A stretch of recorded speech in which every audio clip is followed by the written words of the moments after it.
Alrighty, ladies and gentlemen, welcome to today's black screen. Don't worry, it will come in a second. There it is. Welcome back to stream. We must build path.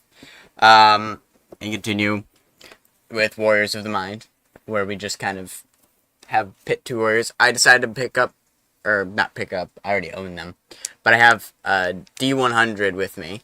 So that way, it's 2 different die for the 100 roll. So we're going to roll for the stats instead of just making them up, to make it a little bit more random and a little bit more, random, basically. Add a little more RNG. This game we've created will slowly grow into something bigger and greater and stuff. I think it's going to be a lot of fun.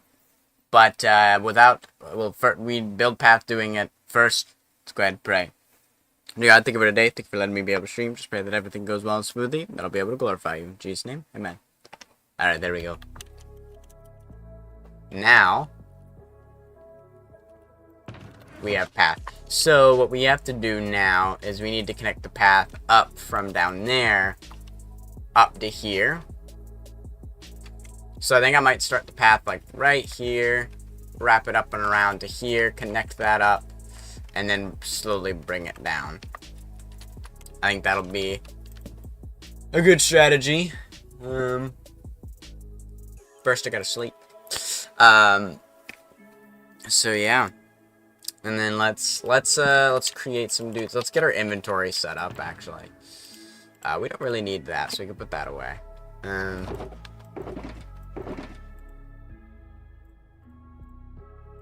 That there. So that goes there. That goes there. We're gonna need a lot of these. And we're gonna need a lot of that. Oh, what's going on over here? Hold up. Just saw something cool. Ooh. Alright. Cool. Sorry. Distractions. Distractions aside, we're gonna need more dirt. Hold.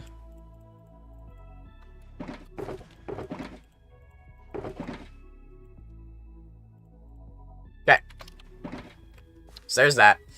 So Kilter versus Hama, we've already got our winners there. Let's have Ilgor, male. Let me move this my microphone a little bit. Ilgor, his main weapon, he will actually have a mace as his main weapon. Let's figure out what his stats are. So his strength We rolled. Oh my gosh. Sheesh. All right. 92 on the strength. That's pretty crazy. His agility is, oh my gosh, 87. We might have to rethink RNG, guys. Okay. At least he's pretty average intelligence. Alright. So let's see. It's really strong, pretty darn fast. Normal average intelligence. And he's a mace wielder. I think another thing I need to do is like get a D20 or something, or even just the D100, get 100 different weapons to randomize what weapon they're going to use to make things even more interesting, but I didn't plan that. So, I need to rethink it. Alright. So he swings hard and fast.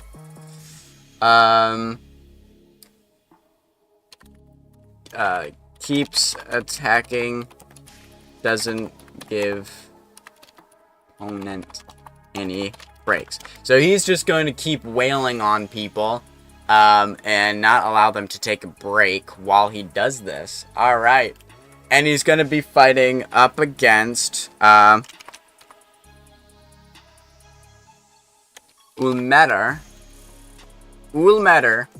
Sir.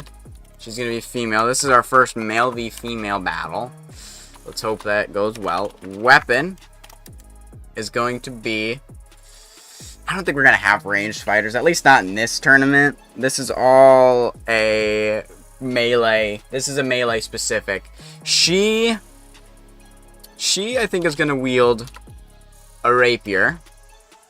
Alright. Let's roll. It's a roll of the dice. Oh, baby. She's really weak. It's a good thing she has a fast weapon, but she can't really swing it very well.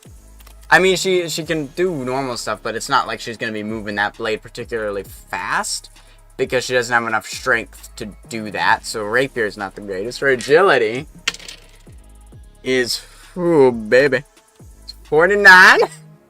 Maybe she's really smart. She might be really smart. She is above average, but not like crazy. This is gonna be an insane battle. Alright. Jabs a lot. Tries to keep rapier distance. So she doesn't want to be up close, but far enough to jab you with the rapier. Yeah.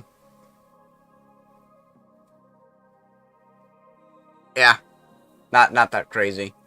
Alright, so Ilgor versus Ulmeta. So let's so we have Ilgor. I feel like the winner's already decided. Is that Ilgor? Ulmetar. Actually, I think I'm gonna change it to Ulmeta. It just sounds better. Ulmeta.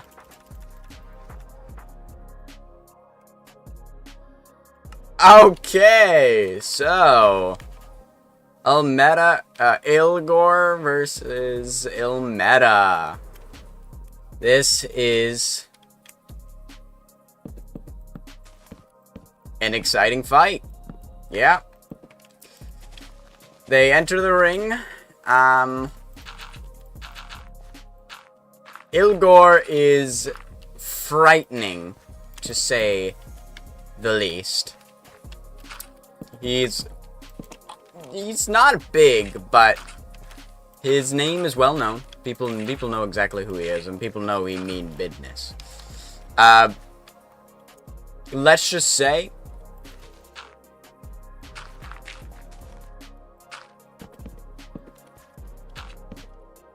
some people are kind of worried for Ilmeta. Not immediately, like they both look at each other, they try to gauge exactly what's gonna happen. They try to figure it out. Ilgor charges in.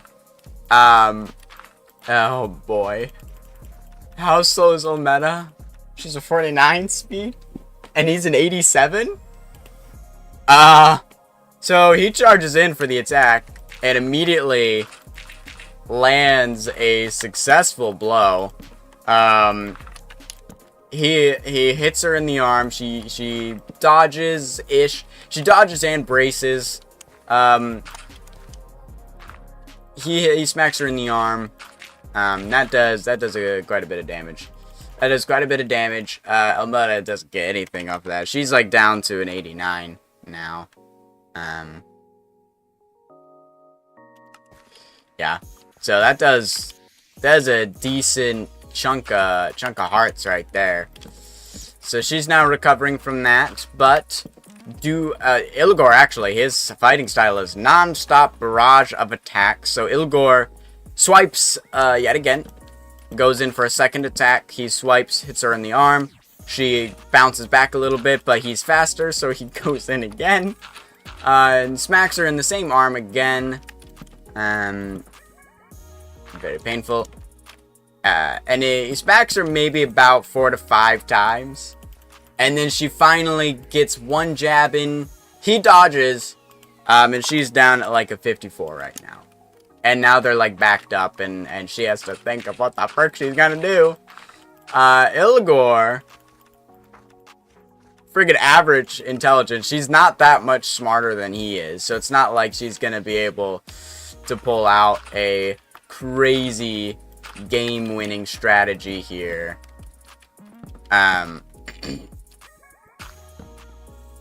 Yeah, that's just not gonna happen. With the amount of attack she just sustains, she's probably mortally wounded just in terms of bruises. Like she's taking quite a beating. But she doesn't let that deter her. She then approaches to go for the attack. And she goes in for the attack. 1, 2, 3, 4, 5. Okay. She goes in for the attack. Goes in for a couple quick jabs. There's about 10 jabs in there. Ilgor is able to dodge 6 of them, but he still gets hit 4 times in that jabbing attack, which brings him down to like a 76. And then once he kind of runs out of stamina,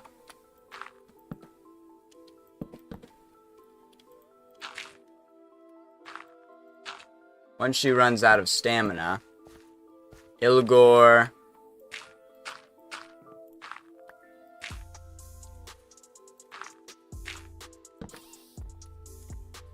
uses that opportunity and bashes her even more. She's not able to dodge his 5 to 6 barrage of attacks. And I think with that, she's out. She gets knocked unconscious after that last barrage. She's left at friggin' like 23 after his second barrage. She braced for it all, but he was just too strong. He was at a friggin' 92 strength. You better believe if he barrages you with attacks, it's gonna be not the greatest day for her. So you could imagine the crowd kind of erupts. The brutality. Luckily, Ilgor is not like a killing guy, so he's not about to humiliate somebody and just try to kill them. Like he realizes she's unconscious and wins this battle. He is victorious. That was a quick and easy battle. The RNG was not nice here. I kind of need to get up there.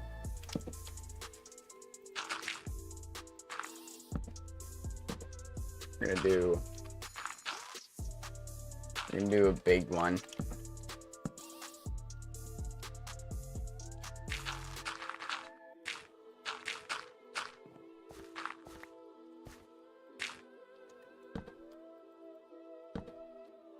Yeah, so that's the legacy of that. Jeez.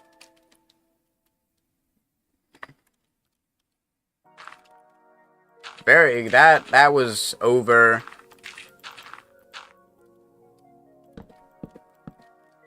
Much faster than it started, if I'm being honest. It probably took longer for them to walk into the arena than it did for Ilgor to secure this victory. No one really questioned who was going to win, because it felt kind of rigged from the beginning, I swear. I rolled the dice. The dice were not kind. They were not kind.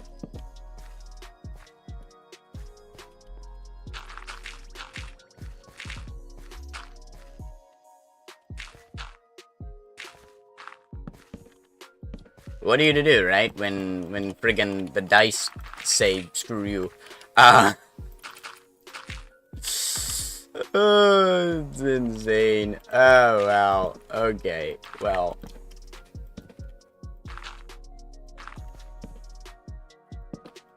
So yeah, that's that one. I kind of need to get to the other book to put down the standings of this. But I'm a little busy right now.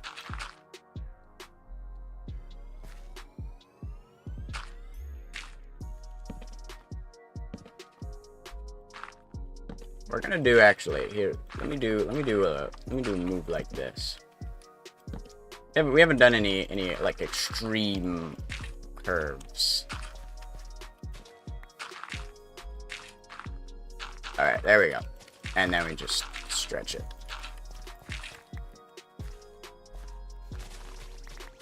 All right.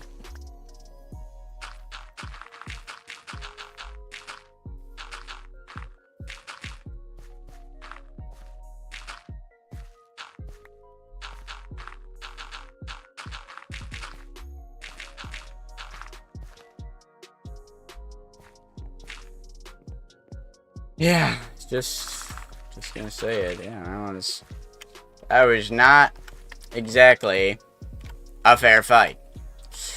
That, ladies and gentlemen, that was not a fair fight in the slightest. Ilgor was going to win that.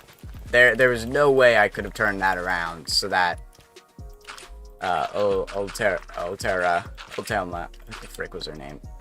Olmeda, jeez. Olmeda was gonna win that fight. There was no way Olmeda was winning. It just was not possible. So Ilgor versus Olmeda.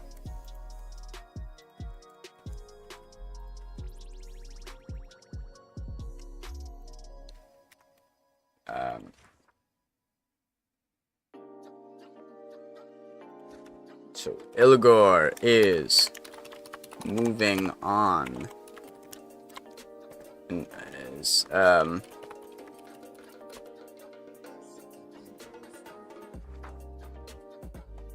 did unconscious before. How come it's not?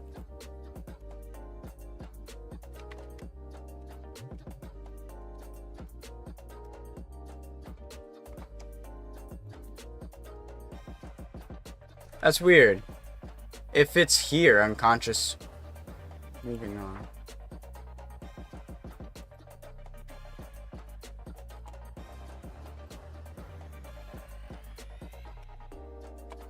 Alright, we're just gonna do this one then. Hopefully that fits. Yay, it fits. Okay. Wait, no, that's not it. Ah! Ah! No, what did I do? I fat fingered something. I really need a new keyboard. Jeez Louise. Alright. I don't like the fact that this doesn't have anything on top of it, so we're just gonna put this here. Because it looks nicer. Yay. Alright, well that's that tourney concluded. Oh, geez, it still has space in it. That's crazy. Alright, well, put that right there. Put that all in there. Put that all right there. Oh, I forgot to get... Whoop. Hold up. Hold up. Forgot about this.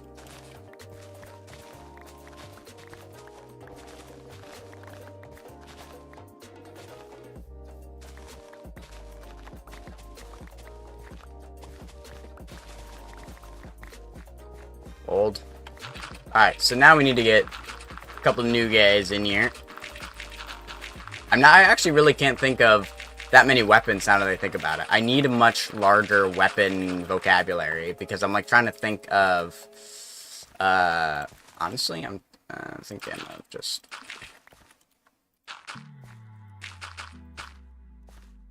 doing that. Yeah.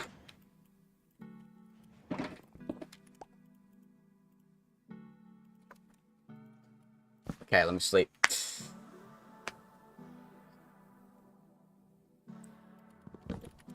Okay. That's that part of the pathway done. Now I just gotta get the pathway all the way down to right here-ish. We'll probably stop right about here, and then we'll build the bridge, and then we'll redesign the path to connect up to the bridge.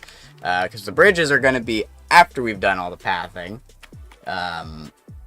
Let's see. Like, trying to think of... on that side.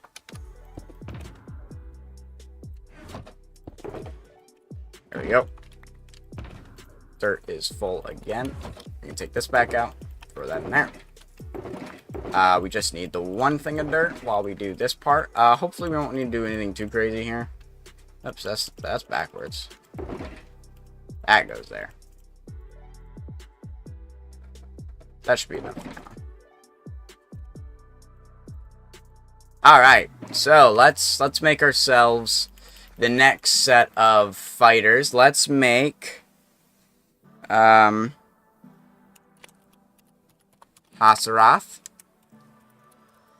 male, brother of Vasaroth, because why not? He is gonna wield, his weapon is a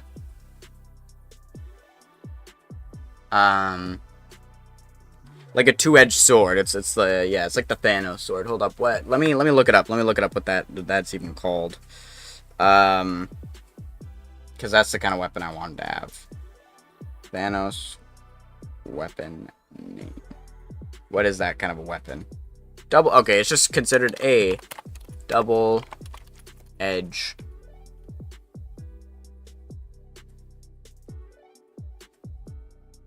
Just a double edge. Double edge. We'll just know that that's a sword. It's a double-edged sword. Stat time, by far. The most fun time. Strength. He is 80 on the dot for strength.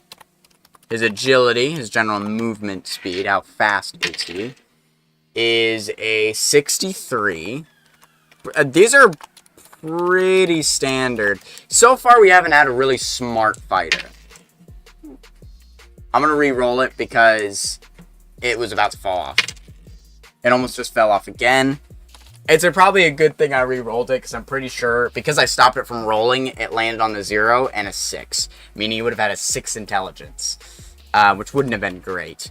Not that I would allow that. Yeah, that would be interesting. But I feel like anyone that has like one really low stat, especially intellect, is very unfortunate.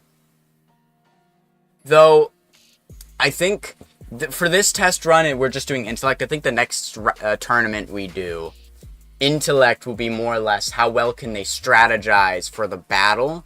Right now, I am generally just doing how smart are they as a human being, meaning 50 is your average Joe like me and you, whereas anything below 50, you're having a hard time understanding math, and like a 6 would basically mean you're an animal. You can't really think. You just know fight. He is a combo attacker, so he likes to do more than one attack. Combo attack, get in, then out. That's his attack style. He combo attacks, and it's a get in, get out. He's going up against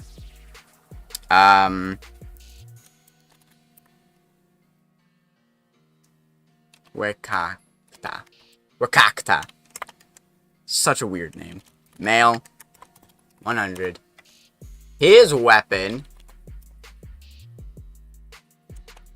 We're gonna make it interesting. Is that how you spell it? I feel like there's a C in there. No, that's... how do you spell a scythe? Is it just that? Let me chuck it into Google and see.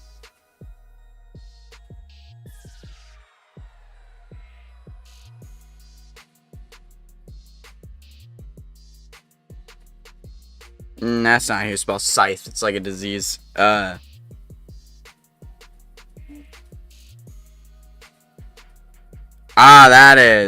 it is. That's how you spell it.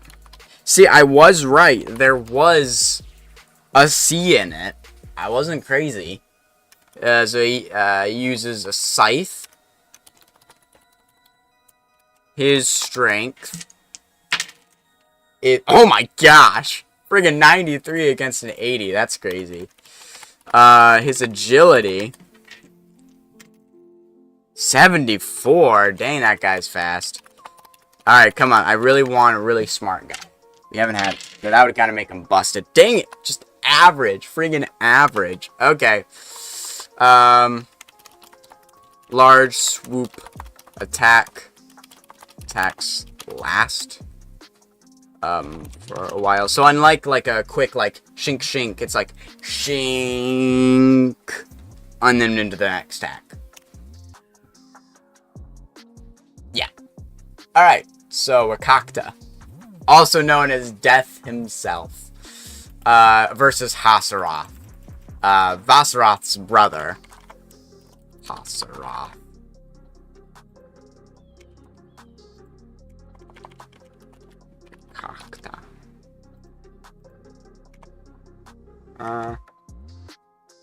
Alright.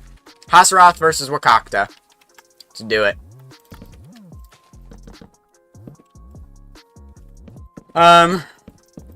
So this battle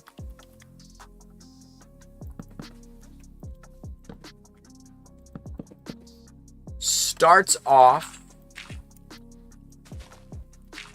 pretty normally.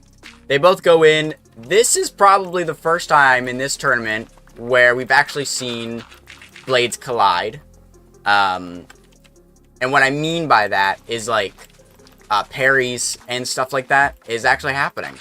So Hasaroth goes in with his big sword, goes in for a diagonal undersweep with the one side of his blade. Meanwhile, it's blocked by the scythe attack from Wakakta. So he swings his scythe down and stops the blade dead in its tracks. Yeah.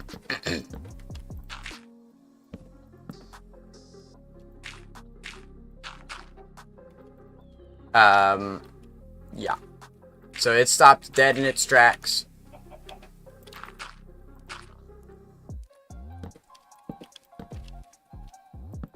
Both blades just kind of stop. Like, everything stops. The crowd holds its breath as these two meatheads swing at each other.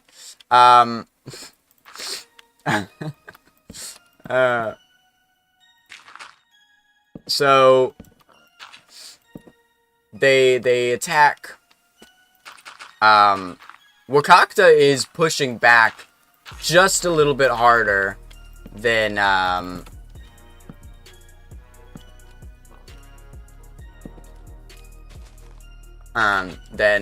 Hasaroth. So Hasaroth retreats, and even though none of them did damage, Wakakta won this joust. And Hasaroth knows that. So Hasaroth is a little worried, but of course his brother is Vasaroth, so he's like, yeah, alright. Alright. Can't get the frick out of my face. You're the one running into me. Brother. Don't blame that on me. He ran into me, into my axe. I was genuinely trying to break that. Alright, okay, this is the hard part. I gotta go down.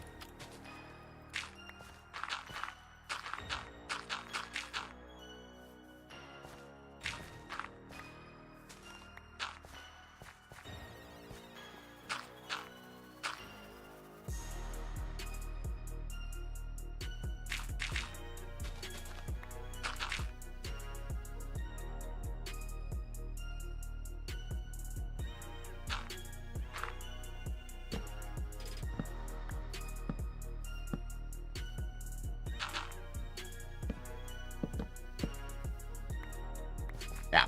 So, Wakakta realizes he won that joust. Kind of when Hasaroth retreats a little bit, Wakakta takes this as an opportunity to go in again for another attack.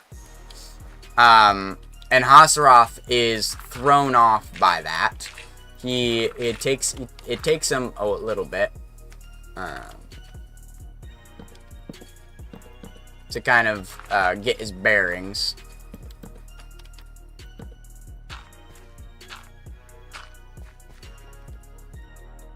Sorry, I have to do a lot of thinking here to try to figure out how the frig this is moving down there.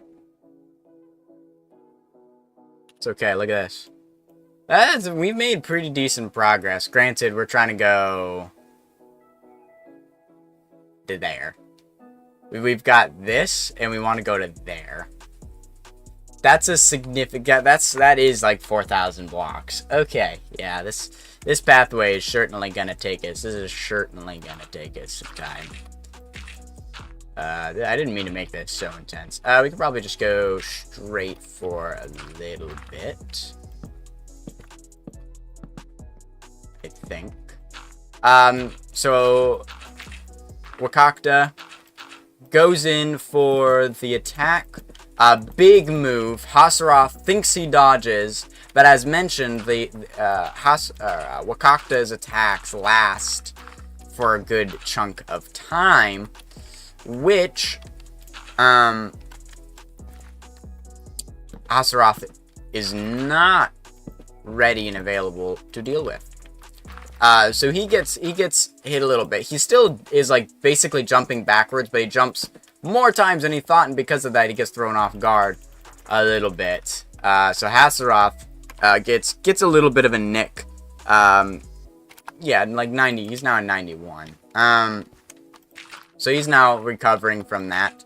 But then because of the nick, he gets a little frustrated and charges into battle.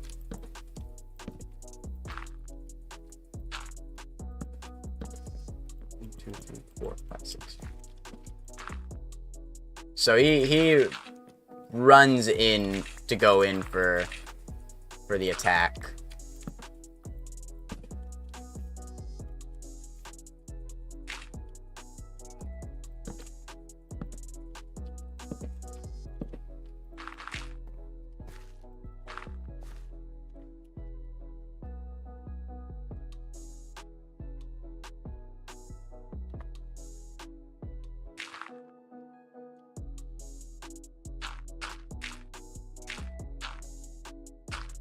We're gonna try to make this more diagonal here.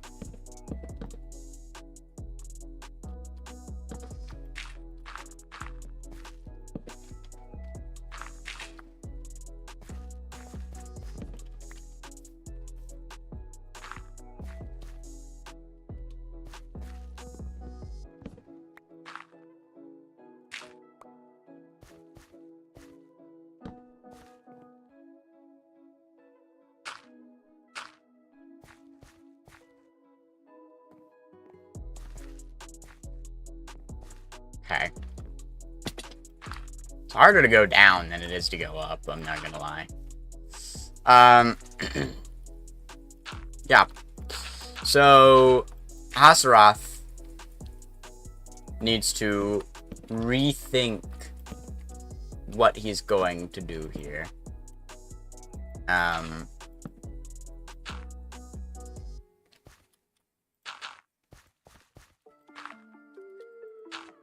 So let's see. Hasaroth then runs in first this time, thinking of a strategy on his way. How smart is Hasaroth? Hasaroth is at 44. Okay. Jeez, I don't know when this is gonna hit the ground. Yeah, a lot of this path is gonna float for the good portion of this. It's gonna be floating for a while. Alright. Probably not till it gets to here, dang. And I'll probably need to get rid of some of those, if I'm being honest here. So Hasaroth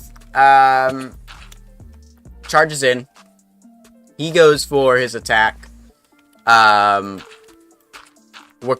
dodges the first part, but isn't aware that there's a part 2.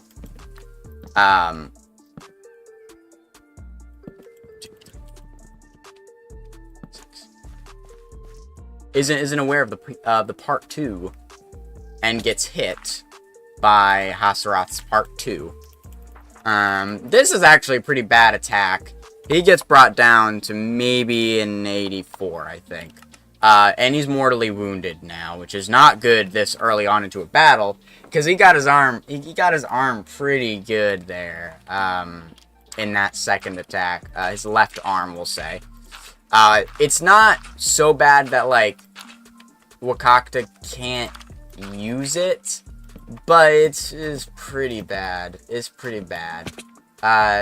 He's gonna have to muscle through a lot of pain here if he wants to work with this. Pretty gnarly injury there. Wakakta gets his bearings and goes for another long swoop. Once again, Hasaroth misjudges the time that this will take. Gets nicked less than last time, but is still trying to understand it. So he's only at like an 85, I think. And then once he's back on his feet, he goes in for his combo, to which Wakakta gets nicked. So he's down to, we'll say, a 77. Jeez, we don't want to sleep.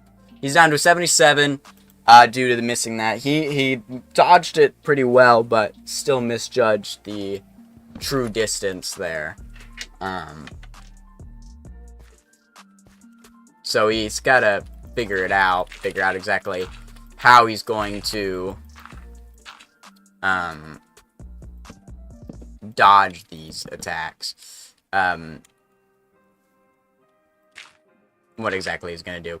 So Wakakta, now it's kind of an all-out brawl. They both go in for their attacks. Once again, their blades clash. The scythe barely peering down the eyes of Hasaroth,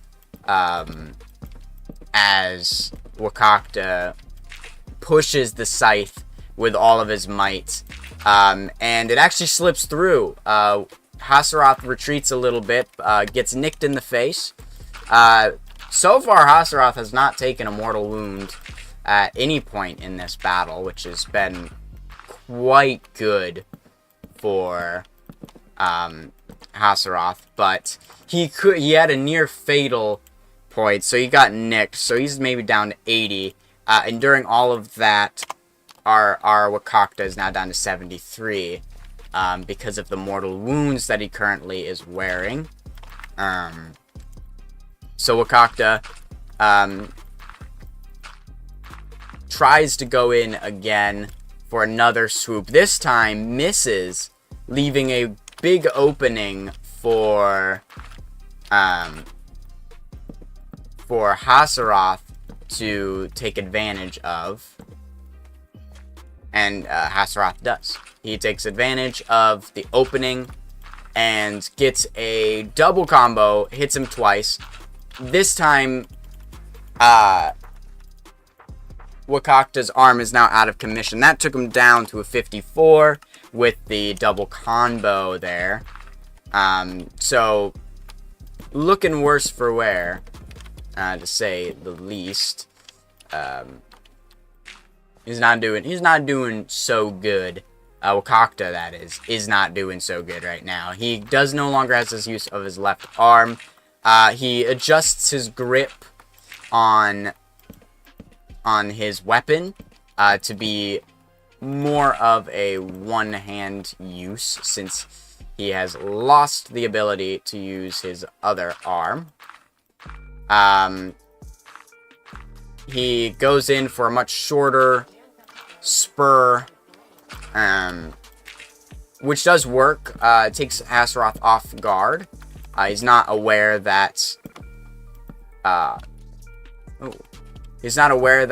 Wakakta had short spur attacks. He was only paying attention to the the long swipes rather than a fast attack. This does stab into Astaroth's kind of arm, like shouldery part, but on the arm rather than in the chest. So on the arm, shoulder. That leaves him mortally wounded.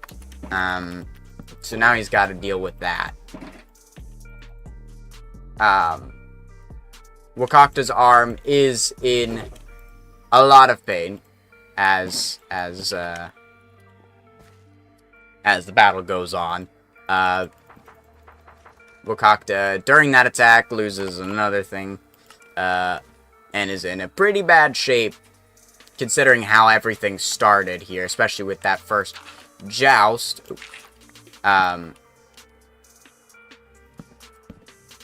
Wakakta kind of thought he had already won this battle, but clearly misunderstood the fiercity of his opponent, and needs to reconsider his options.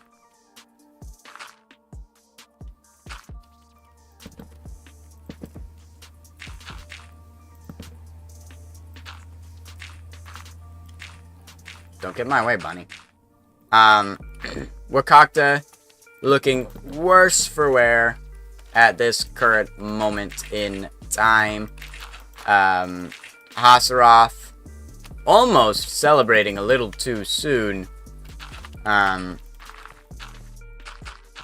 Very gleeful of this battle.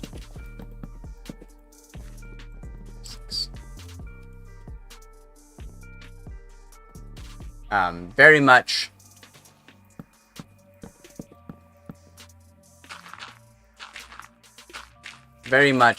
enjoying this fight.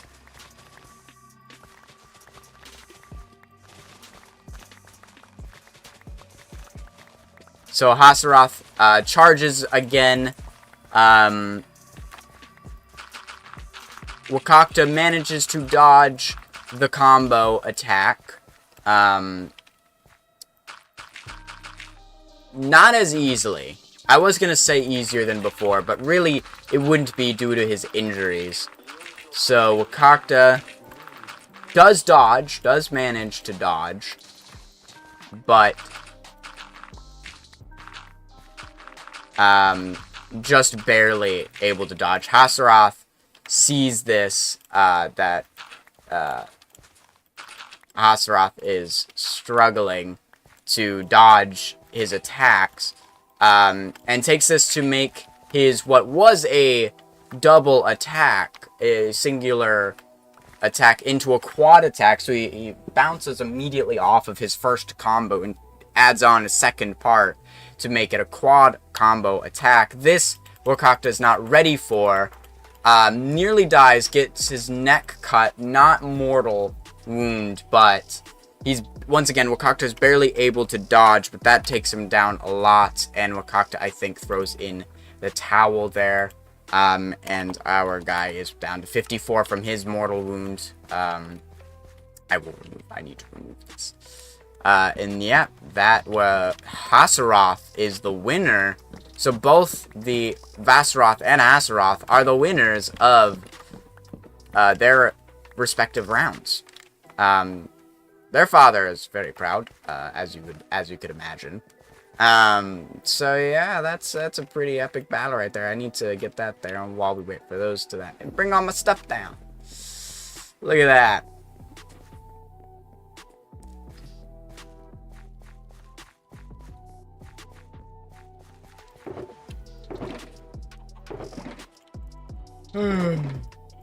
Alright. So, we have Azeroth versus Wekakta.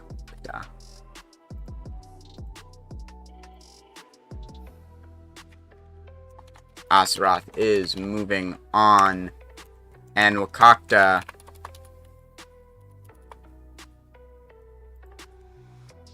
surrendered. Because this is in the past. Wakakta surrendered. How many? So we have 1, 2, 3, 4, 5. So that's 10 warriors. We've gone through 10 warriors out of this 32 warrior battle. Oh boy, 32 warriors, guys. It's a lot. Alright, I can't wait to get the next guys fighting. I think we're going to have another female battle here. And I'm going to do a mixed battle next. I think is how I want to do that. Perfect. Alright. I really need this out of my way. This is where the book pausing the game is not ideal, because we need to create new warriors. We need to create 2 new female warriors. So let's have Vara. Very simple name. I actually quite like that. Vara. She is going to wield... You know what? Yeah, let's keep the farming equipment up.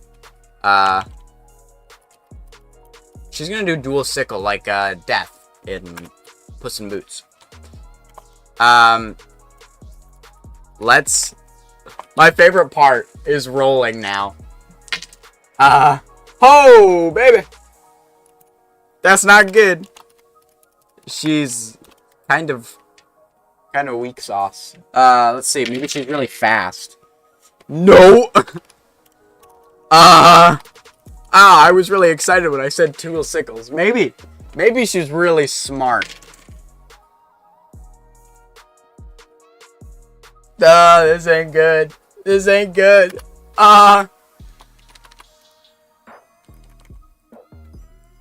Okay. Your strategy?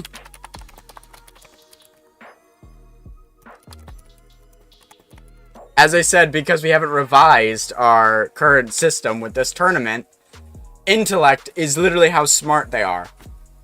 She's not smart at all. She's at a 21. So she's got humanity. She's not like beastly sense kind of not intelligent. But she's not that smart. So she doesn't have a strategy at all. Oh, I was hoping you'd go somewhere. Damaka. I keep doing, like, all the females are some kind of raw. You know what I mean? So I need to get some females that aren't that similar. Alright, your weapon. I need a... ooh, I know what. Nunchucks. Is that how you spell it? Or is it nunchucks? Nunchucks. How do you spell what? Oh, it's nunchucks. It's not num. Nunchaku.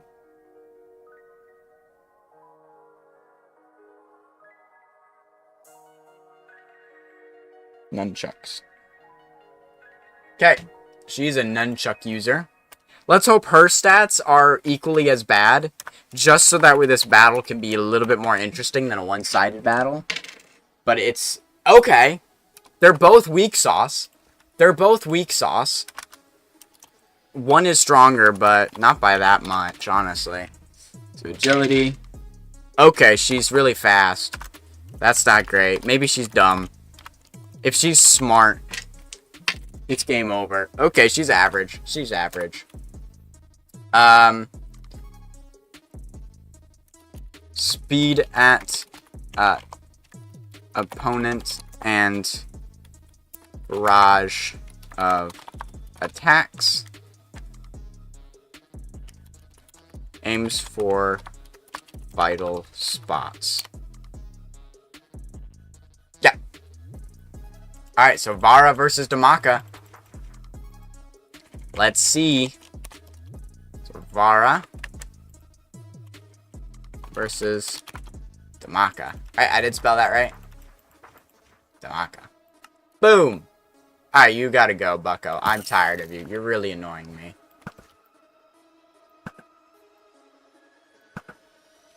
Ooh, rabbit head. Alright. Both of these goals get into this battle. I just realized I kind of need to, I guess it goes down here.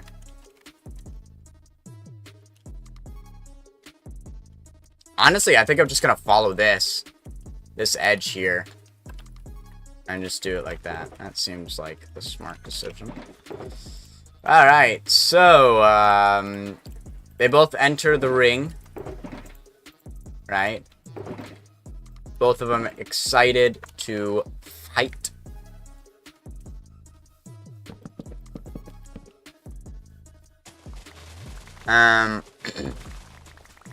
Immediately Vara charges. Very slowly charges, but charges. Damaka.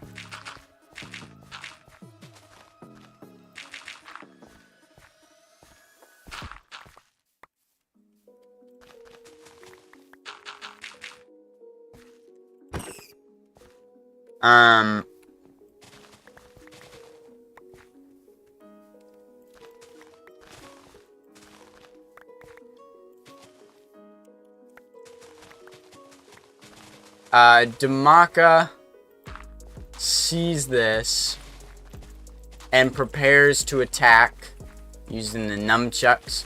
Vara gets into range and starts swinging the sickles. Damaka's able to... The sickles are flying, but they're not fast. Vara's very, very poorly statted. So she's able to pretty much avoid the attacks. They're very easy to read attacks. It's just, they're swinging. Eventually, this is going to be a very fast battle, but it's just blows left and right. Sickles are moving. Yeah. She's swinging the sickles. Back and forth, back and forth, back and forth. Until eventually Vara, or Damaka is able to kind of read the attack fully. 1,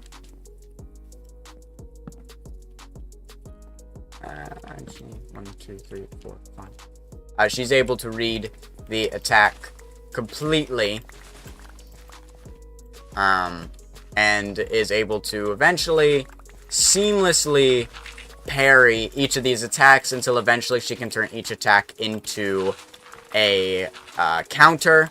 And every single time Vara swings her sickles, she gets hit with an nunchuck. Over and over and over. This battle actually is probably one of the longer ones because Vara's just like striking nothingness, basically. And Damaka is just taking advantage of that and playing it slow. And so it's just blow after blow, maybe 5 hit points each time, until eventually one of those hits to the head causes Vara to pass out. So Vara was probably down to about 24, and Damaka got hit a few times, but she only went down to like 78 during like 4 minutes of this just gritty battle. But Damaka is very clearly the winner. Was known from the beginning that was gonna happen. No one really questioned who was gonna win at all. So yeah, that one just kind of happened. I'm not gonna lie. So Vara, Aka,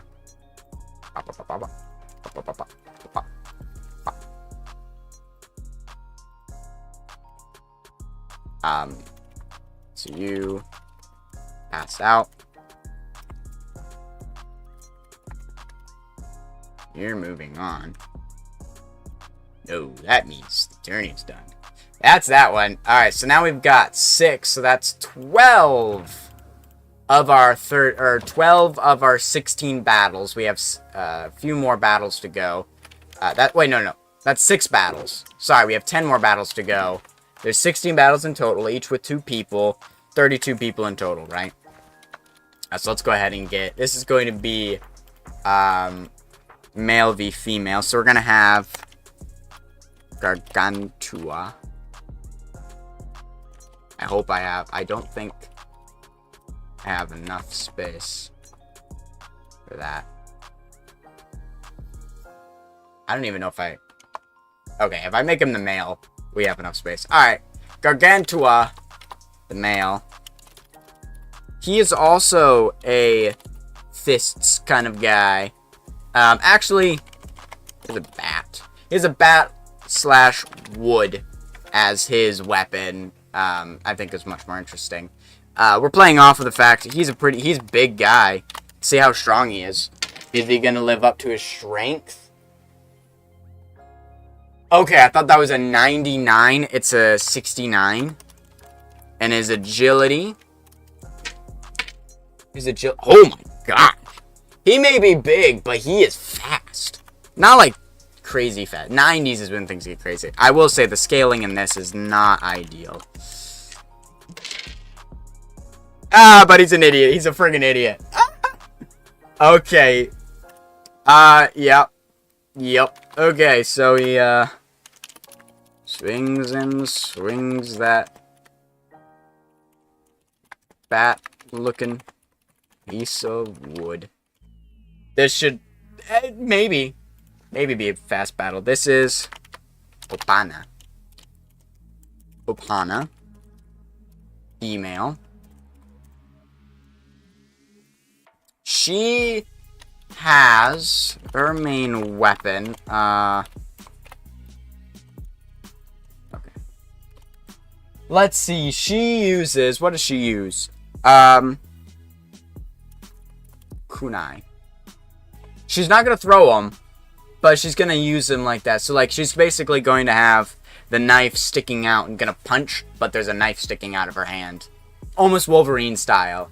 I think she has several on her, so she might actually throw some of these. I did say it wasn't meant to be ranged. But if she's weak sauce, she can't throw very far. She's friggin' weak sauce. So she's a 16 strength. Her agility. Maybe she's really fast. Oh, wait. That's 100. She is the fastest character. Sorry. I rolled a 000. But on a D100, so I have one die that goes up 00 to 90. Right. And then the other die goes from 1 or 0 to 9. Because you can't have 10 on the die, 0 is actually, at least on the double numbers, the double digits, 00 is 100. Unless you roll... So 000 is 100. I don't explain the rules. That's just how they work. That's how I use the die in the game I'm playtesting. That's how that works. So she's the fastest character we have seen. This should be an easy battle. And 78 on the intelligence. She's weak, but strong. This is going to be a fast battle too, guys. Because when you have stats, when you have an intellect this low, you basically can't win unless both of you are equally dumb.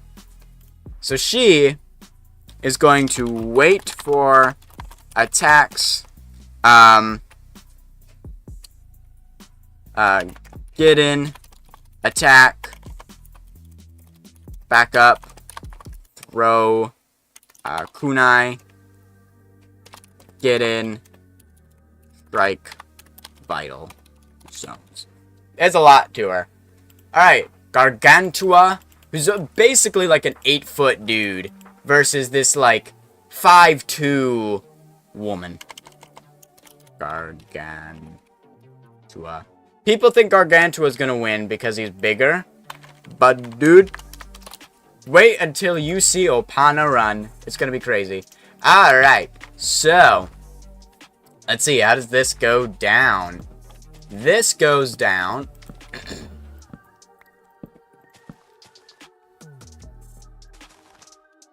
This goes down. So Gargantua sees our little girl. Okay, don't say that. He sees the small woman in front of him. He's pretty fast himself, so he starts to book it towards her.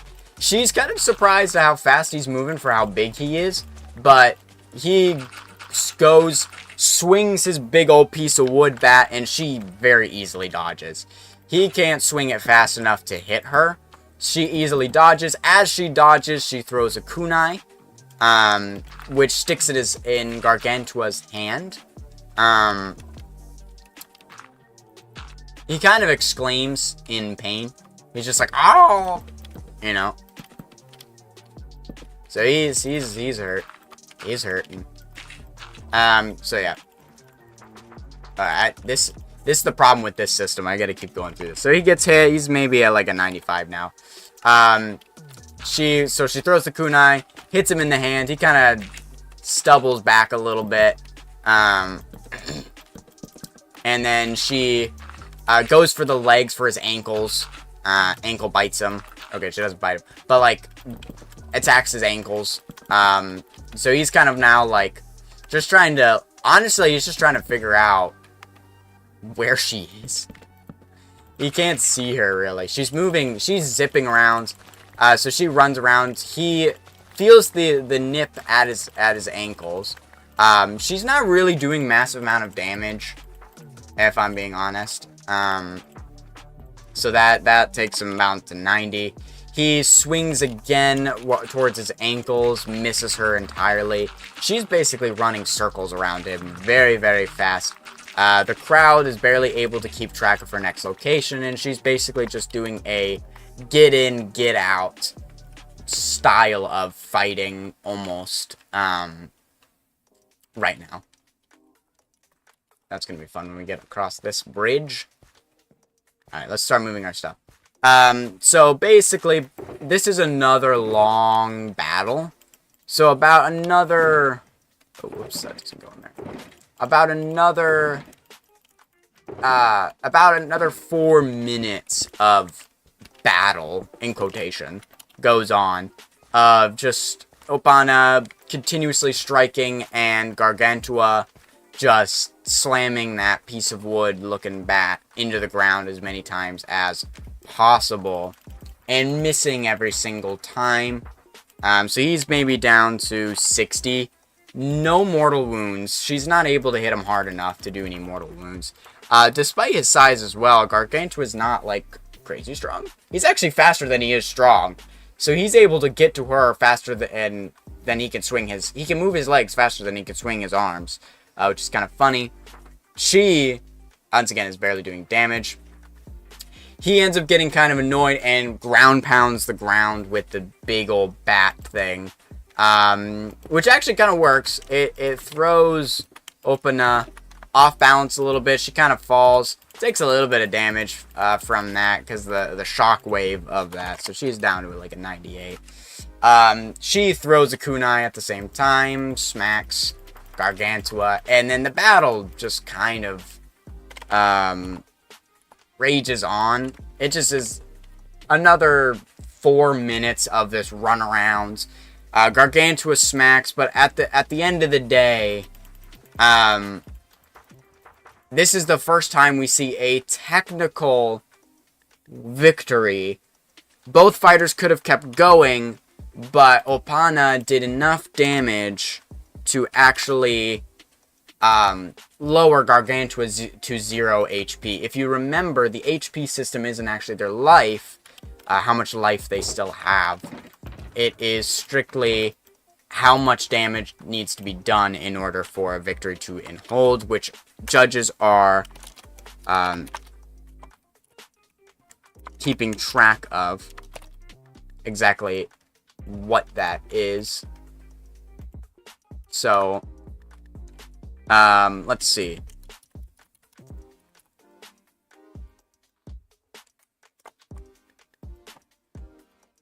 So, how do we do this? Technical. We'll just call it a technical. There you go. Because that's how she won. She won on a technical. technically, she won the battle by just slowly chipping away at that damage counter that's being calculated by the judges. They watch the battle, they see how much damage you do, and they mark it down. No mortal wounds. Literally, Gargantua just got poked a few times, and that's basically all that happened between Gargantua and Opana. The dice rolling is really fun, guys. The dice rolling is really fun. It really adds a random aspect. Okay. This is where things get hard, because we have a giant hole here, but then we get this home stretch where we're, if we pull this up here, we get this. This is going to be nice. This is where we're going to be building a town. Right here. So we're going to have it go through here. So go through this town. Come out through here. Cross this little bridge. It'll actually go next to, so we'll have this town. It goes through this town. Goes besides this town. So it'll go up here. Go into this part. I think wrap around close to the river's edge. Wrap around. Come through here. Come to here. Go across again on a bridge. Then go up around the mountain into the savannah. Just because we kind of have been in nice areas this whole time. So go through the savannah. Up and around the savannah, through the savannah, probably right next to this hole. We'll probably terraform that away, through and through and through, and then we'll probably go through this town as well. We'll actually go across up here instead of down here, and then I'm thinking, honestly, we'll go here.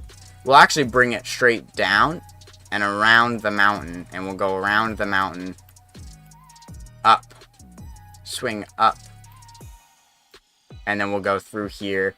And we'll follow the river once again on the edge. That's honestly where we've made space, is on the edge. So we'll go through the river on the edge all the way.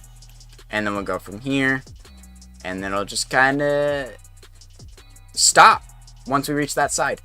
Ah, yes. So I think here we'll actually go... And this will go up diagonally through here. Where this little patch is in between these two holes, we'll go through that. We'll probably start raising it up through here to get it up to this, and then it just goes straight across. Okay, that shouldn't be too difficult. Alright, probably wait a little bit longer before the Coke. Let's see. Let's do another male v male. We'll do,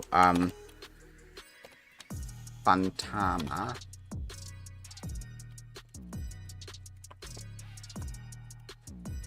He's got a longsword.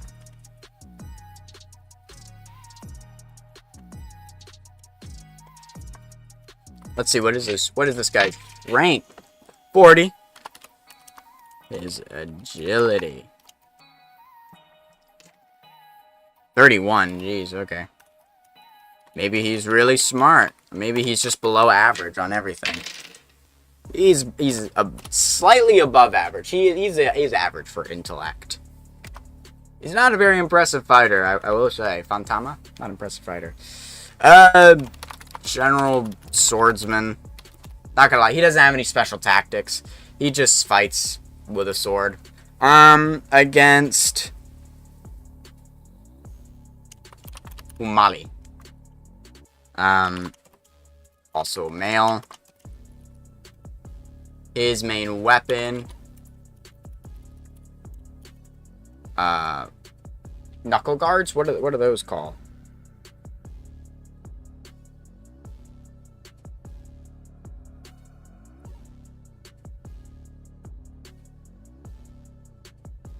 No. No, that's actually a thing.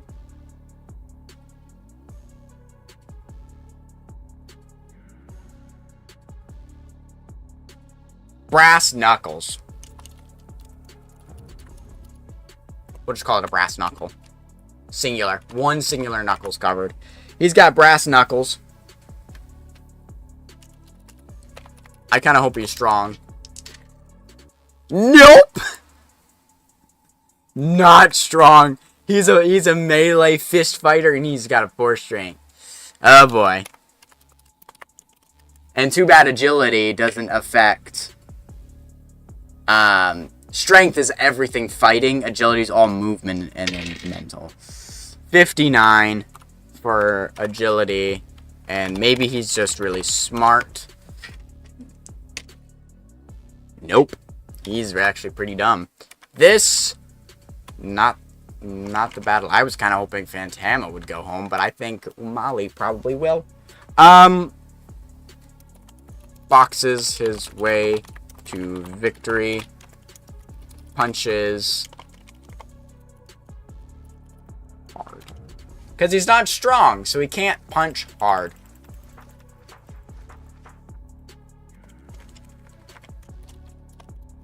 Fantama versus Umali. Alright.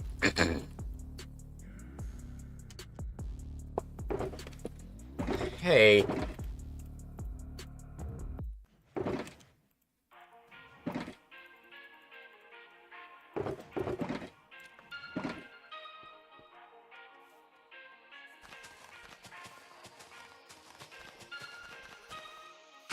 We just kind of have to start it.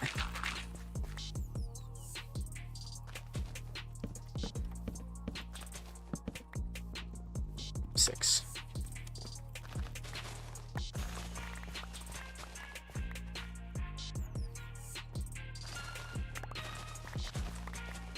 We can adjust these things later once we have like the bridges in place, which would be more of the stable landmarks. Maybe I should have done bridges first, but I guess the bridges would be influenced by where the path is, and then the bridge would have been built after the path because it connects the paths together. This, I think, is genuinely how a bridge would be made.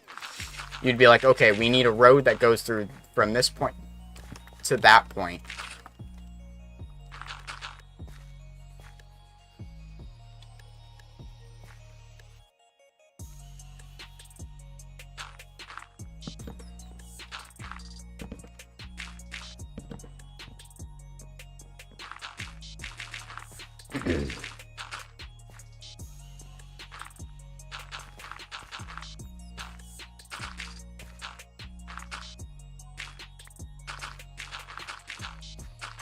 This is fine. This is fine. Okay, so, sorry, I totally forgot I had 2 warriors up in the mud. Who's going? Fantama versus Umali. Fantama gets in, Umali gets in, Fantama gets his sword ready. Starts the charge attack. How fast is he? How fast is he gonna get there? 31. Okay, so he doesn't very quickly get there, and I don't think Umali was very fast either. No. Yeah, 59. No. So he goes in for the attack. Umali dodges the first attack, once again, barely. Each of these fighters aren't super aware of who they're fighting, so it does kind of go that. So he does get nicked. It only brings him down to, not a 193, it only brings him down to 93.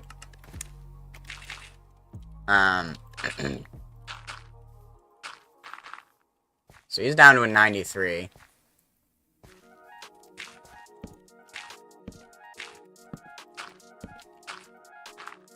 One, two, three, four, five, six.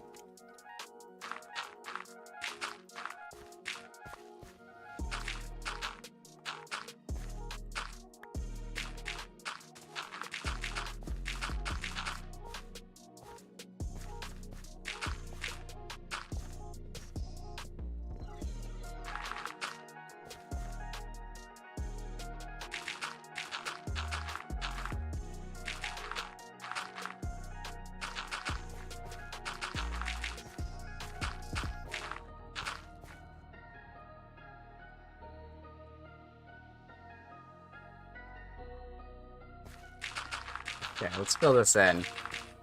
Not all the way, but like.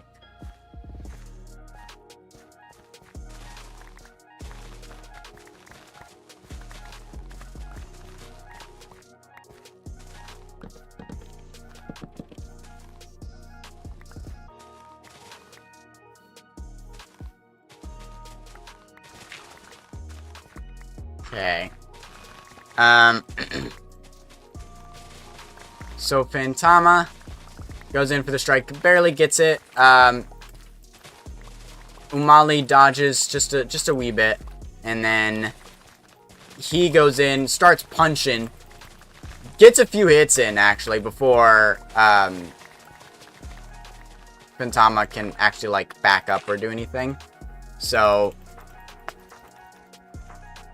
Phantama gets down. It actually gets down even more. I'm thinking 89 due to that. Once again, Umali's not very strong, so not a very fair fight.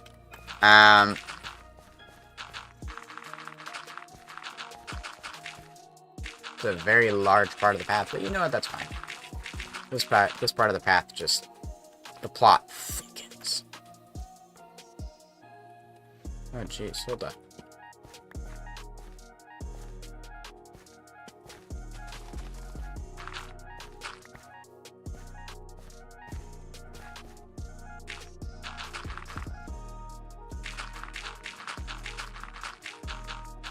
Okay.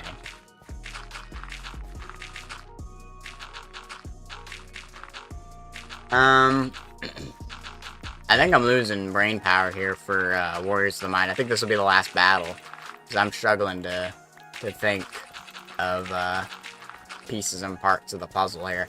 Okay, so Phantama drops back a little bit, recovers, and then goes in for the next attack. Does a flurry rush of attacks.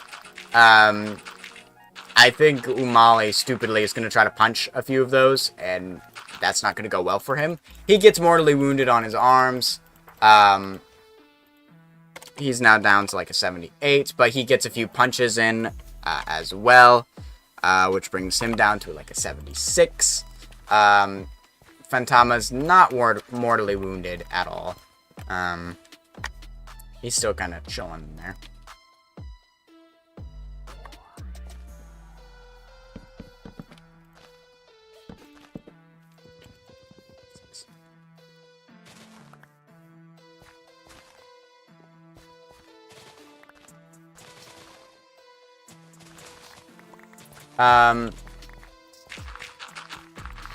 Honestly, Phantama tries to back up again, but Umali ends up going in for more attacks, and starts wailing on Phantama. It actually takes Phantama back a bit. So he's now down to like a 65, but he also uses sword techniques and hits him even more, so he's down to like a 67. This is actually a closer knit battle than I thought.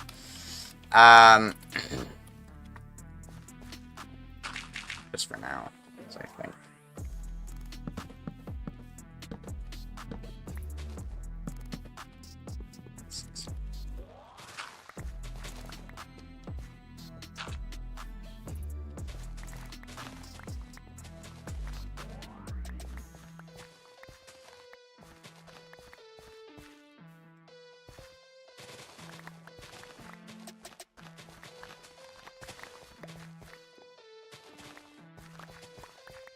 So, oh geez, see, I'm really losing steam here. So, a bit.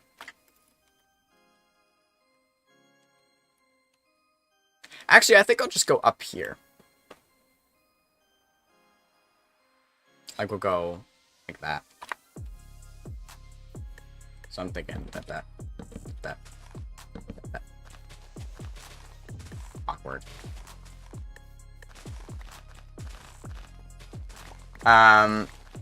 Phantama, feeling pushed into a corner, starts wailing his own barrage of sword attacks, which leaves us to where we were. And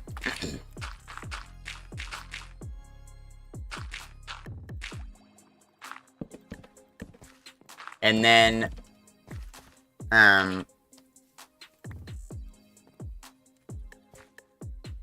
Phantama ends up going for a jab strike, to which Umali tries to punch the sword out of the way, successfully, actually, and then gets a pretty big punch to the stomach.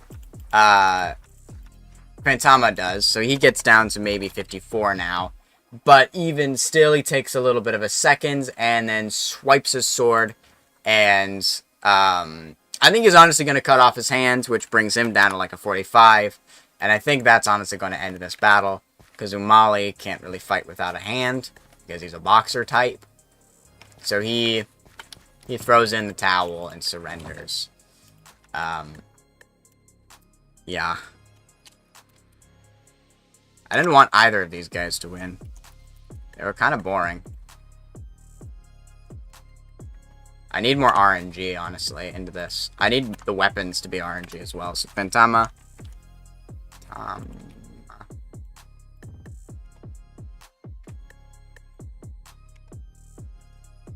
Moving on.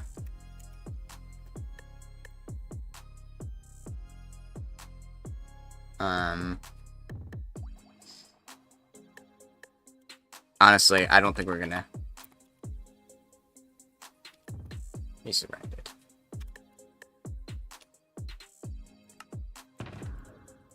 Okay. Alright, so that goes up there.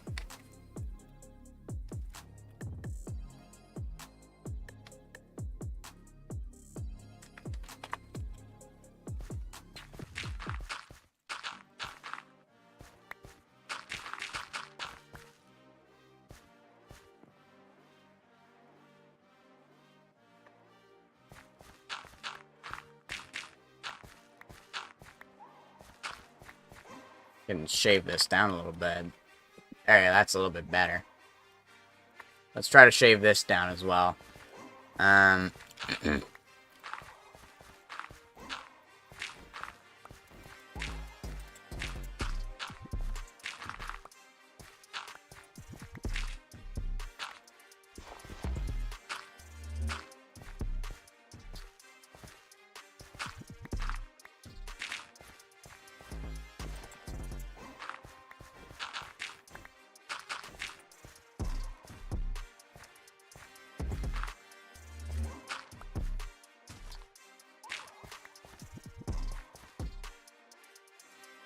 Okay, I think that fixes up the path a little bit. I think it's time to get a drink.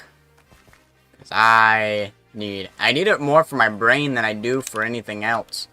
So I will be right back.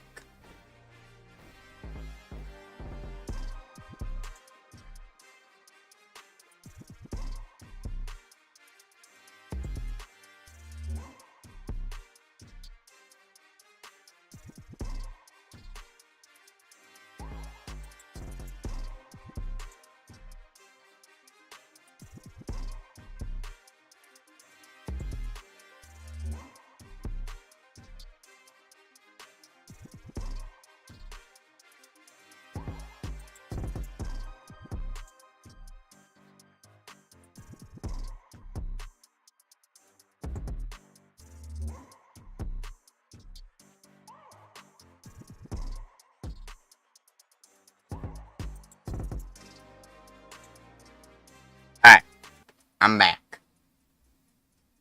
And I got myself the same thing I always do. I'm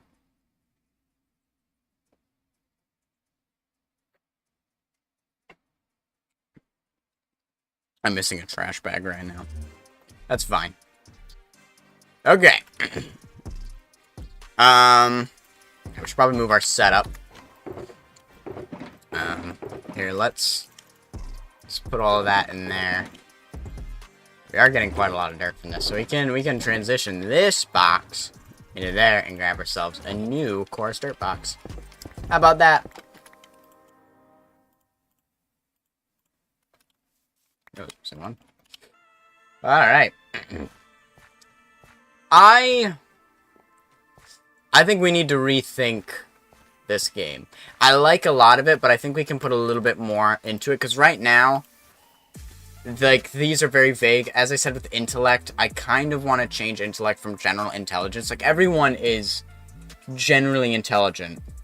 the higher intelligence stat, the better you are. And I might want to do more math with things to make things a little bit more interesting. That was something I was thinking about doing anyways, but I didn't want... Alright, so we're gonna retire this for a little bit as we try to think of a better way we can make this game. In fact, I'm actually gonna turn... We're gonna definitely need these to be slabs. As many slabs as we possibly can make. Need a lot of slabs. I'm gonna need more spruce. Holy moly. Alright. We can actually have rockets in our inventory now. Because we are no longer doing Warriors of the Mind. Not that it's gone, it's just we gotta think of a better way to do it. So, I think some of the problems with it, that we are experiencing with this is that,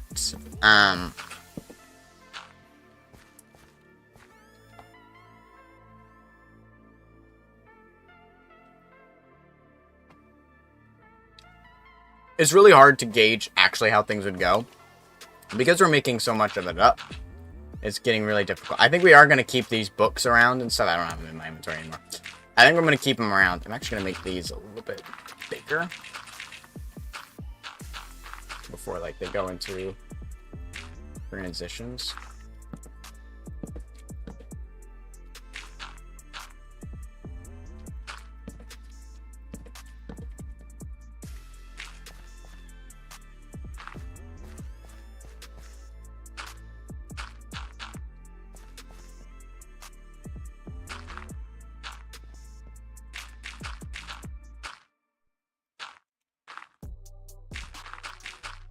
That's kind of defeating the purpose of it. Moving to one direction.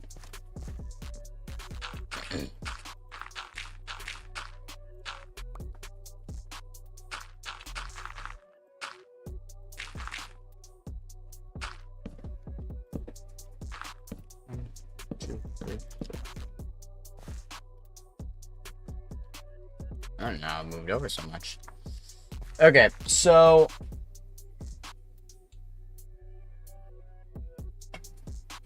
I kind of want another book and quill so I can write these things down.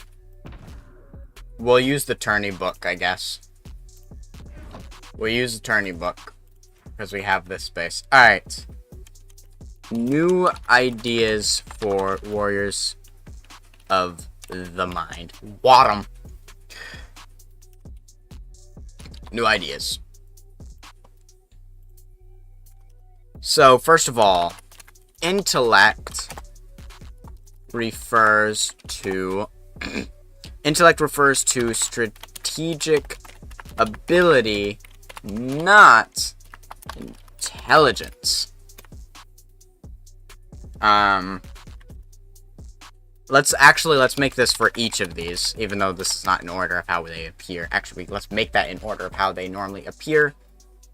And I might actually make it so that way I have more than just these three. I'm thinking we're just writing these down. Strength refers to general power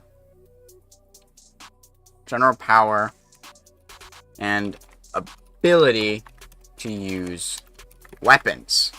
That includes things like fists, anything, basically how well can you use your weapons. This one actually stayed pretty consistent for the entirety of what we were doing. I think we can move this up. That one stayed pretty consistent because we generally did that. We're like agility, and then agility, if I spell it right, refers to movement,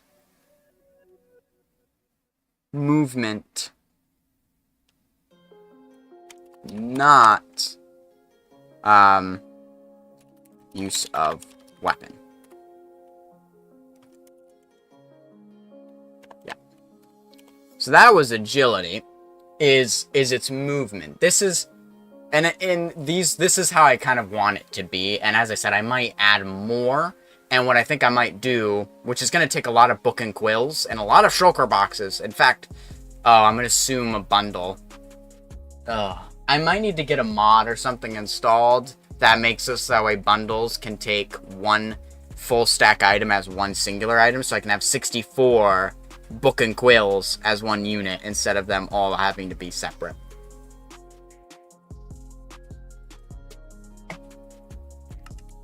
Hold on.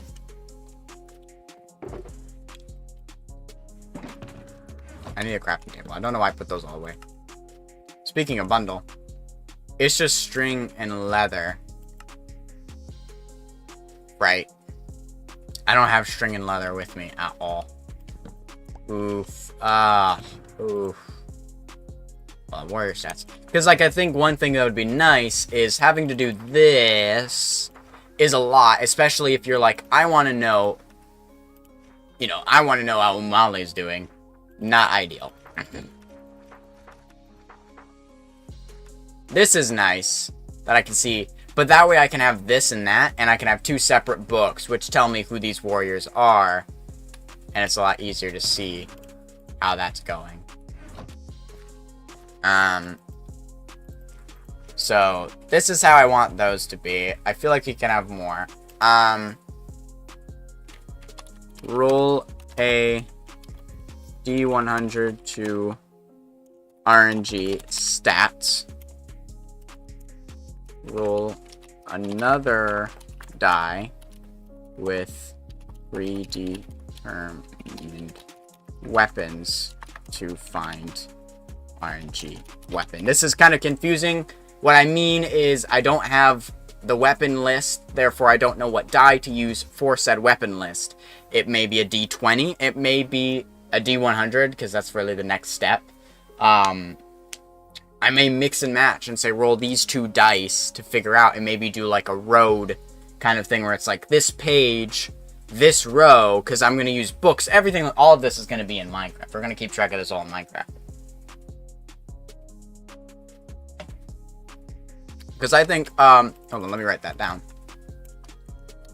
Each fighter will have individual book with entry. So each fighter is going to get their own book and quill, which will be their own... Yeah, I am trying to go this way. Which will be their stats. Oh, that we want to go one over, so let's do that.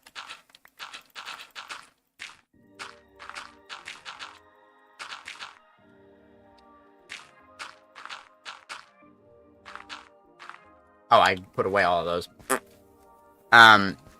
That way we can open up the book, and not only do I don't want to just see like that small entry, which is just generic. I feel like there was so little information I had to work off of there to figure out these characters. I want to introduce things like special moves and all of that, and that way while they're fighting, we can determine things a little bit better in terms of attack. We can be like, okay, well...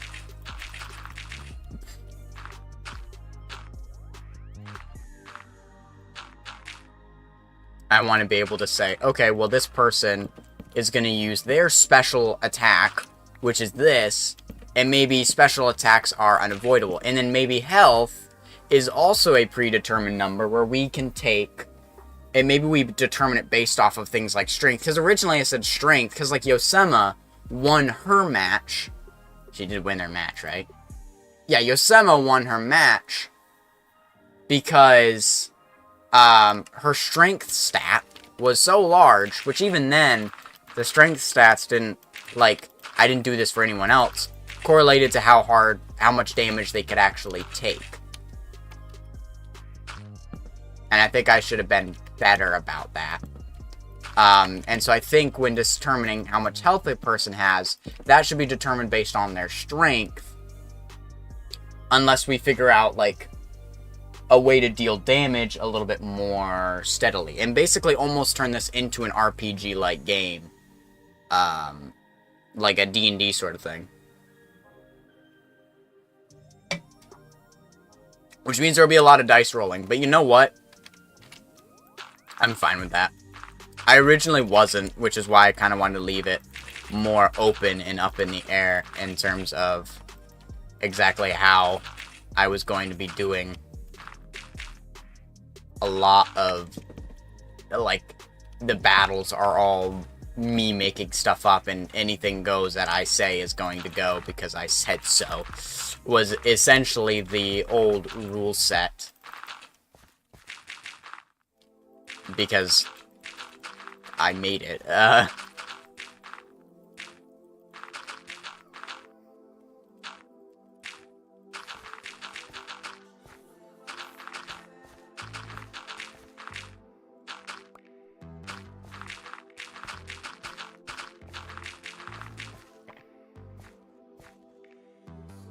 Pathway.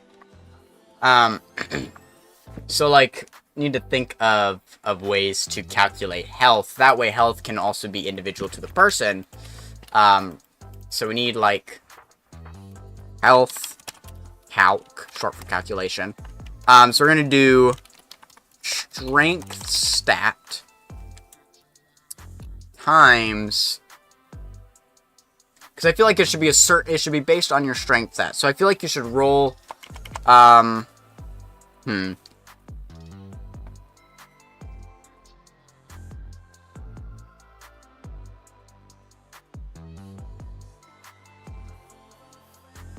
Oh, what if you had a hit threshold? Like, they have to do a certain amount of damage within a hit to actually do true damage to the person.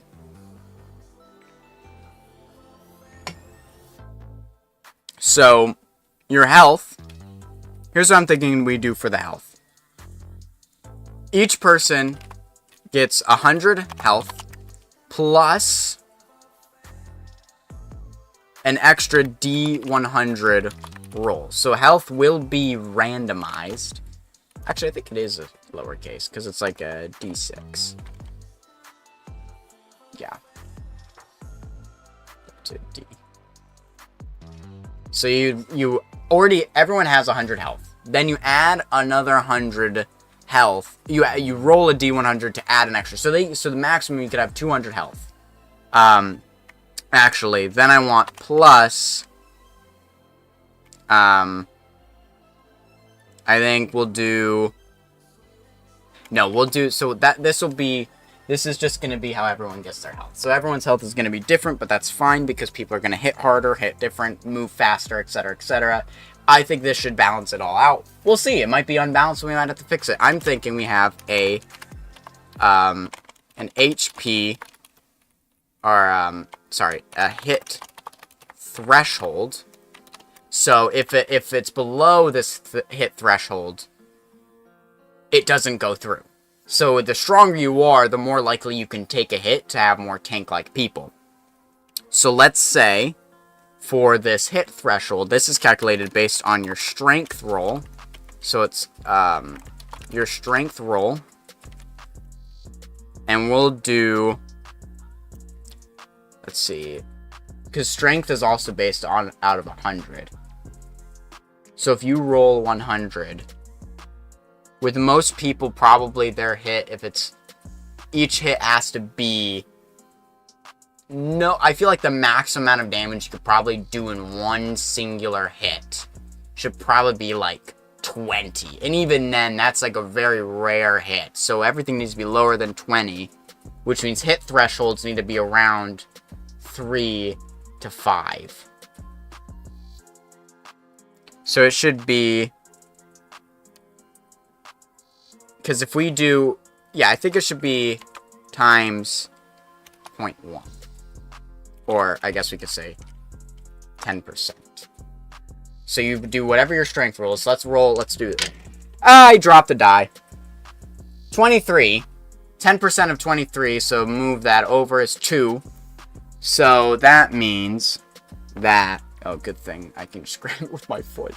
That means that that character has a 2 hit point. Has hit threshold of 2. So if anyone does an attack, let's say you have another weak fighter, like as a less than 10 strength. Okay. But damage.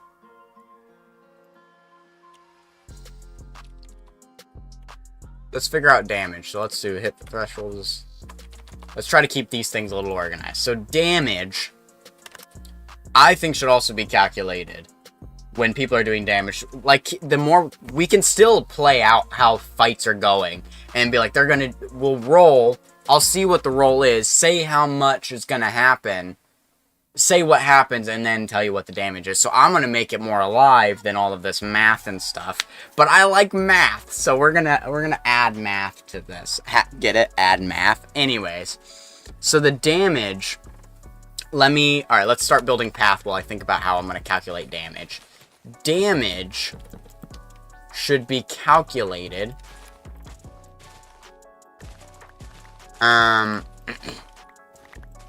Vicariously. I just wanted to use that word. I don't know why. I just felt like I needed to use that word.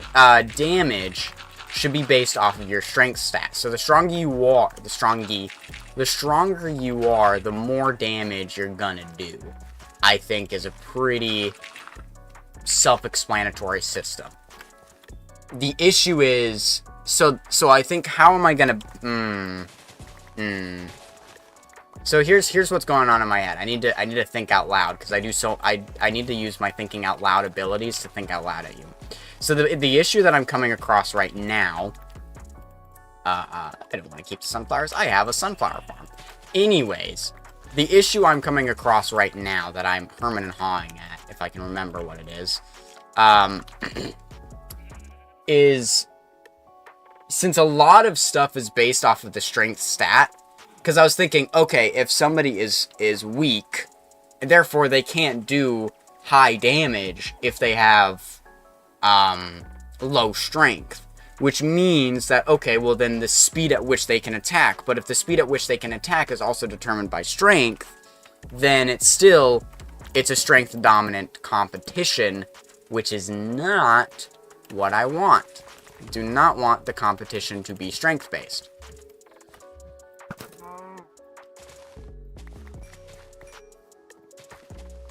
So I think it may actually be smart to switch, to change it up, that agility does in fact affect the speed at which somebody can move a weapon. Because that basically means if you're super strong, not only can you do a lot of damage, but you can also move your weapon really fast, which means you can do a lot of damage very quickly, which gets very one-sided very quickly. So I need to figure out a way to,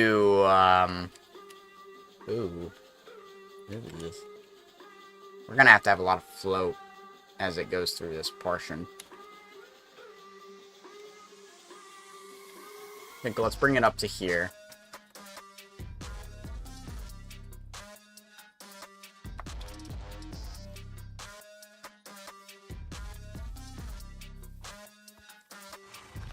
Oh, the horses. Not my fault, bro.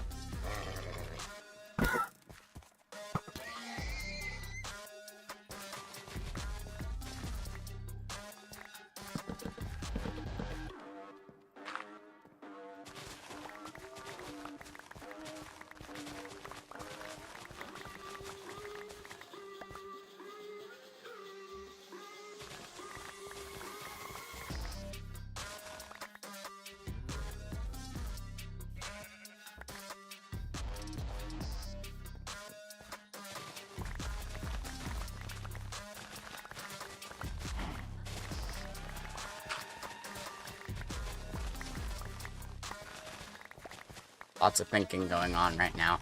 Nothing about this. I'm thinking strictly about this pathway right now. Okay.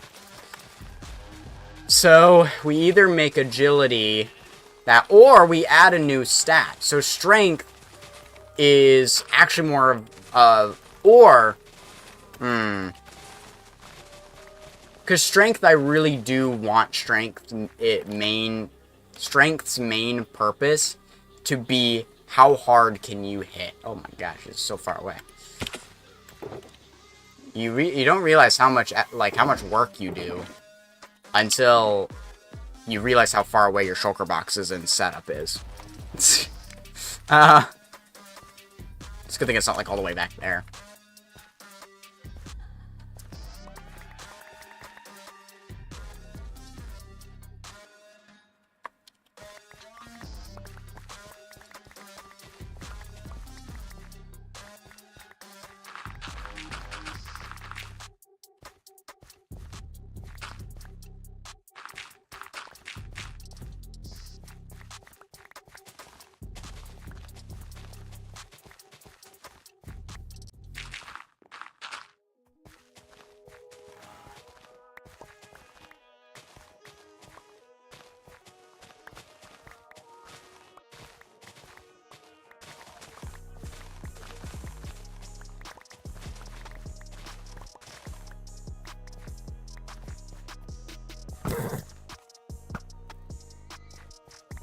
Well, there's our leather for the bundle.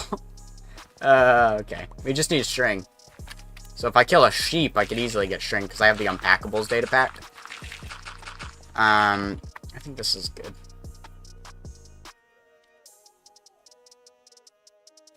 This get really big right there. I think it's this. This needs to be brought in a little bit.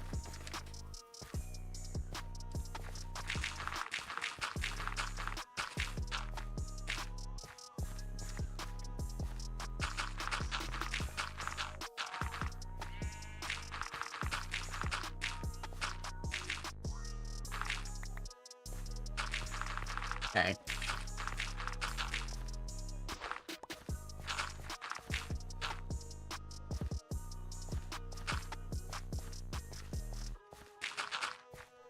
That should be a lot better. Oh yeah, that is a lot better. Okay. Cool. Let's fill this in and we'll take 2. So we could add another stat that... We could add a vitality stat. Because, like, in most D&D-like RPGs, there's 6 overhead main stats. We could do something similar. We don't need to have 6. We could have more. We could have less. Right now, we only have 3. 3 stats. There's not a lot we can do with that. Honestly, agility to me is strictly movement speed. How fast can you move? So an agility stat is basically how fast you can move. I think another thing I need to do is have... thresholds for each stat to basically say if you're, let's say, for agility, 50 is average, meaning you can move the average amount a normal human would be able to move. And I think average will actually range from 60 to 40. Anything in between 60 and 40, with 50 being the literal middle ground, is average. So if you're like 57, you're technically above average, but it's not by enough to make a difference. Whereas if you get to, like, let's say 60 to 75, now you're above average, you're faster than most, you can dodge things a lot easier. That's the other thing that agility would affect, is dodge. The more agility you have, the easier ability you'll have to dodge. I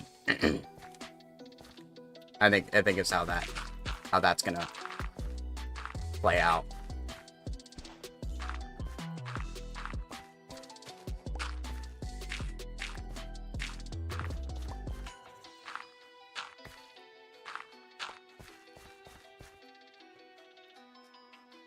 So look at that.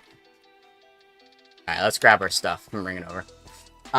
So agility is ability to dodge and speed at which you can move. So the faster you are, the faster you can dodge, the faster you can move around the arena, etc., etc. Strength.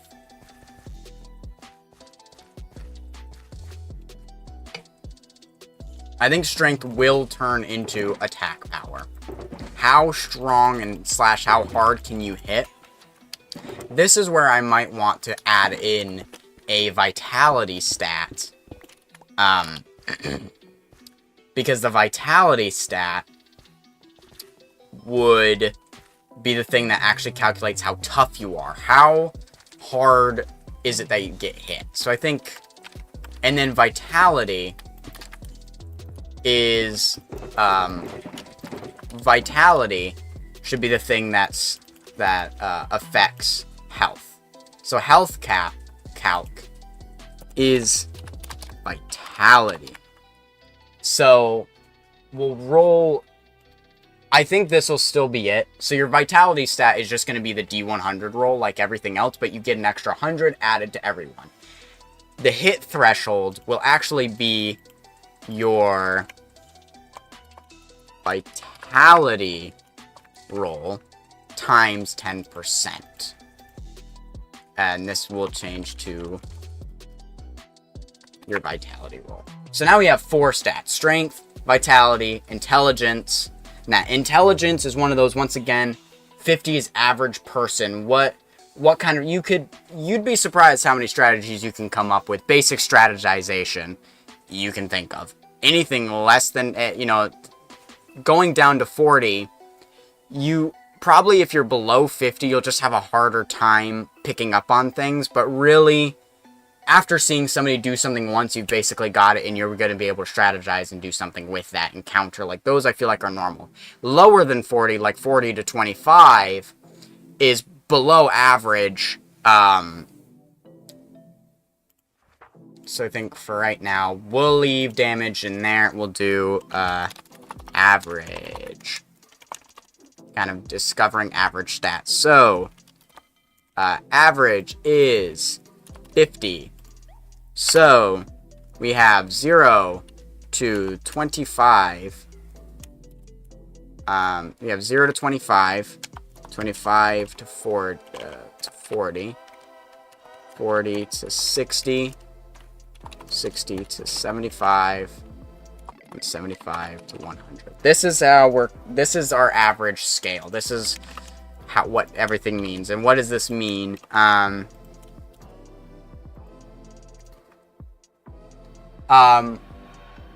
think average will depend on the stat. So this is average. So we're just gonna say true. Sorry. True average is 50.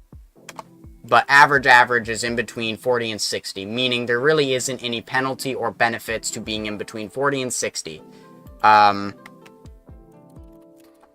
Benefits. Super benefits. Super penalties. Penalties. I hope this makes sense to me. I hope that makes sense to me. What that means, basically, is, as I was saying, like, if you're above that average point, you're gonna get a benefit. Meaning, if we pull that up again, if you're been in between 60 and 75, you have a better ability to strategize. Meaning, I think 60 to 75, when you see somebody start to move, you can guess where they're going to go, but not with perfect accuracy. Meaning, maybe this is where we'll actually roll. If you have a 60 to 75 in your average, we'll roll, and this is for intellect, we'll roll to see whether or not you can guess where they're going to go. Basically, in between a left and right, you see their body position, you can guess. If you're average, you have, let's say average, you have a 50% chance. It's a 50-50 guessing whether they're going to strike left or strike right. But no, if you're average, you can block. I think it's safe to say most people would be able to block an attack. And these are professional fighters, we're assuming. So they have, like, generally fighting ability, so.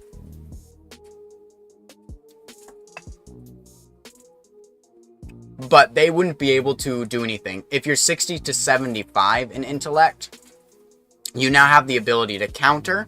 It's a 50-50 chance because you have to basically commit to said location. If you don't commit, you can still get blocks, but you can't get a counter if you block with the wrong area. If it's 75 to 100, you get super benefits, which means super benefits basically means you know where they're going before they do. Almost, basically. You know. So you're able to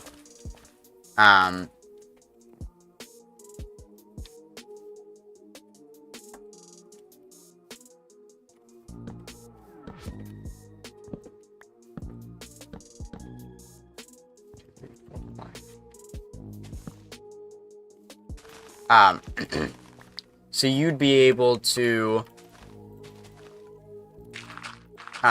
guess where they're going to go and be able to basically counter every time. So they can almost always counter. If they decide to counter. They don't necessarily need to counter, but they have that option now to them. So being super smart is really a good thing. And countering is also a good thing. And this is where I can make things even more complicated. Like, yeah, you have the ability. You can see the counter. But are you fast enough to counter? I feel like you need a certain agility to be able to counter things. Oh, well, that would be strength because you're using your arms, not your legs.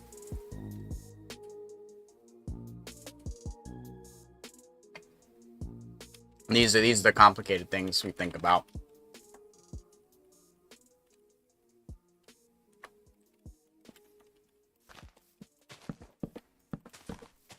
Two, three, 4, 5, 6.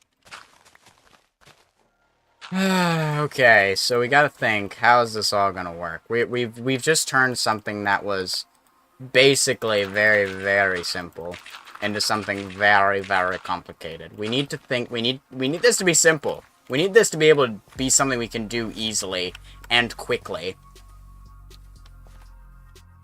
Okay, so this is right now where that is.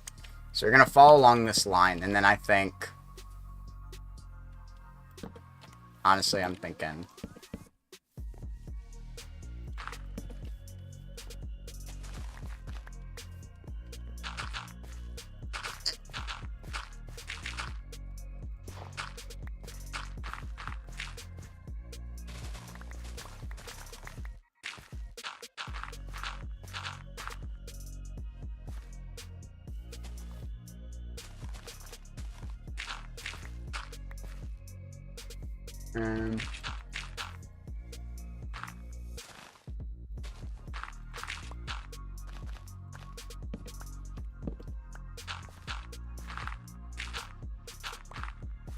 Hey.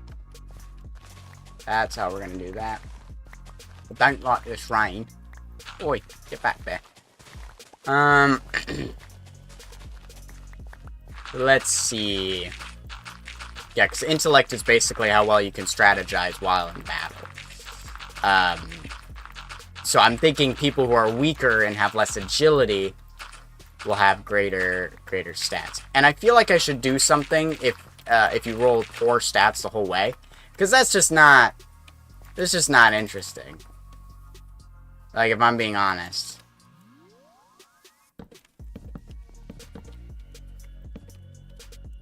Like, it's not.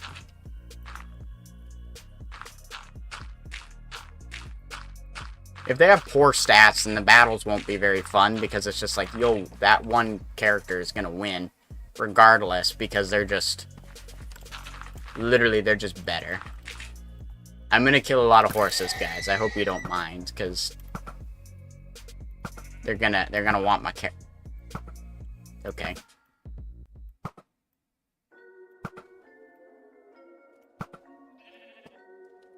I want that head. Thanks.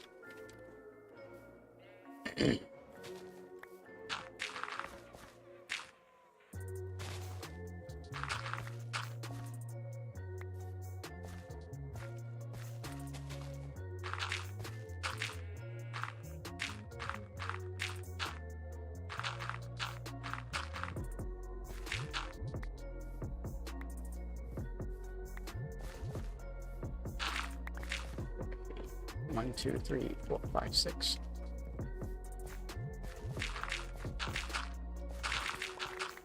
That's weird. This one's gonna just be like a straight line. That's fine. We'll see how I think about it later. So now, yeah, we gotta figure out exactly how everything's gonna play. So agility is just movement speed. Because I'm thinking, like, what we need basically is if we had, let's say we somehow rolled a character. We rolled 4 different characters. Each character has a 1 in all stats except 1. And they're all different. So one character has 100 in agility, 1 in strength, a 1 in everything else, 1, and then vice versa, basically. Each character has that kind of spread, right? if they were all able to face off in a battle, they should be even in strength, or in terms of who's gonna win. Like, there shouldn't be a set winner if it's like, oh, you have worse stats, so you're gonna win. I don't want that.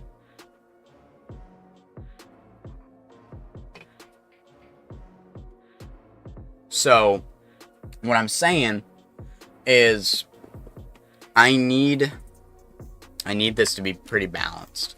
So, like, right, so if somebody, like, let's say somebody gets a vitality. 100 in vitality means that they have a 10 hit point threshold, meaning anything less than 10 just won't affect them. So if you have a weak fighter who can't do a lot of damage, none of their hits are gonna go through and actually do damage to the opponent. Which isn't that exciting, if we're being honest here. So, you gotta think of a way past that. Honestly.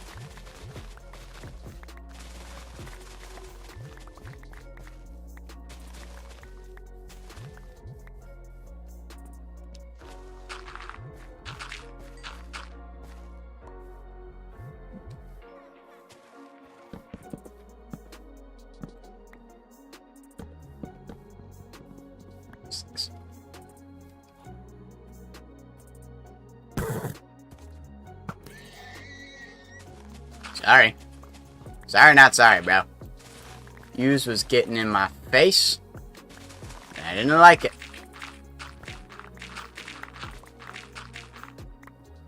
Oh. Lock that.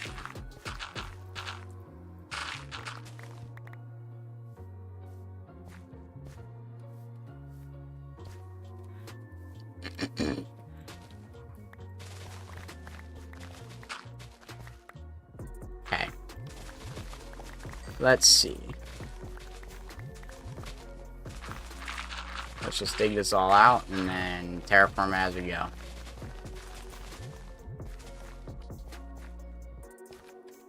Oh, you know how much this irks me, the fact that this just doesn't... that my inventory's full right now? Woo, dog!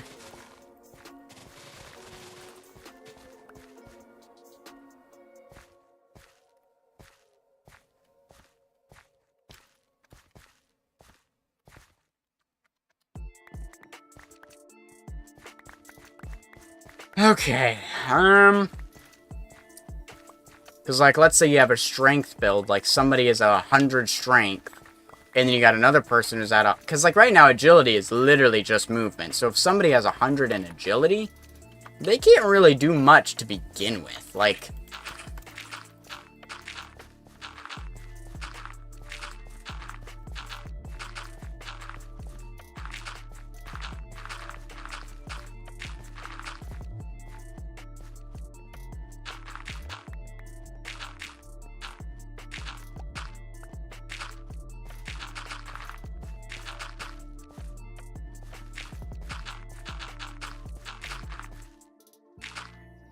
So that's like that's the issue I'm coming across right now, is that right now strength is really the only option for people.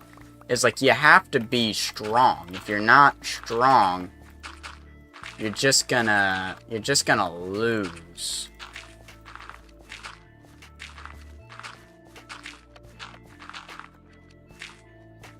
I don't like that very much. I think this is good though.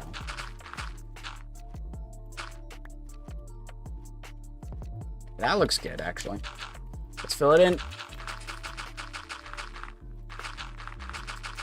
So that's currently the conundrum right now. It's trying to figure out how do we balance it so that way if we somehow roll a character that has a 1 in everything and has 101 stat,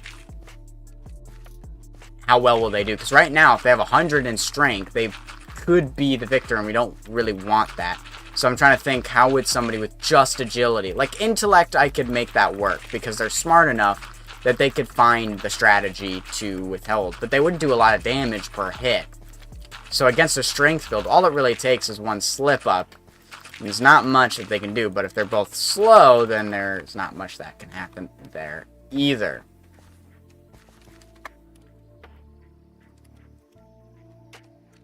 Holy cow. Every time it's like, it's so far away. Oh, it's all the way over there. Let's move it.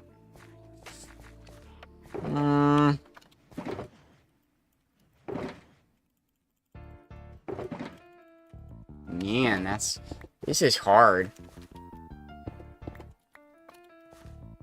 You really gotta think, like, okay. Because agility, I feel like agility needs more uses than just movement, but that's really all agility is.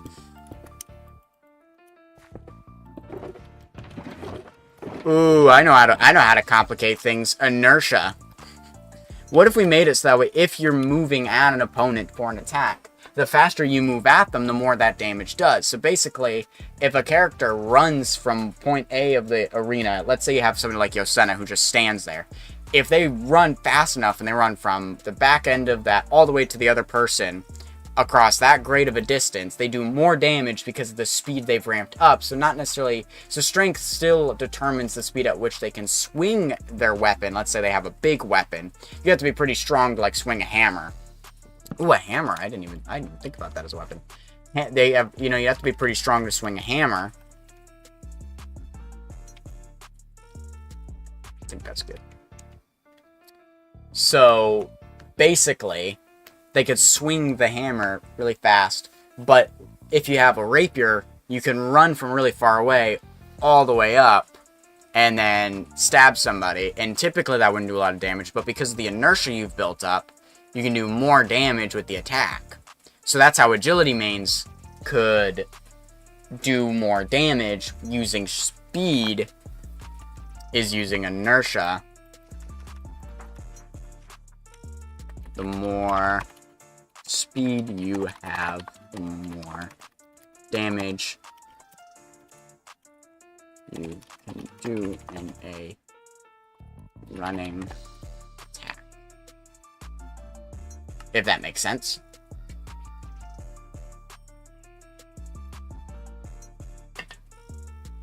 Now, how are we going to calculate that damage? I think we're not going to, is the correct answer here. I think it would just be easier on us as in me, if I don't worry about that and basically say, because they're running backwards, they can do more damage. Basically, they'll just do more damage and leave it at that, and just not have the headache of trying to be like, okay, but if they, you know, if they're, because we don't have like measurements, we don't have their starting position is this and their ending position is that. We don't have that kind of stuff on hand right now.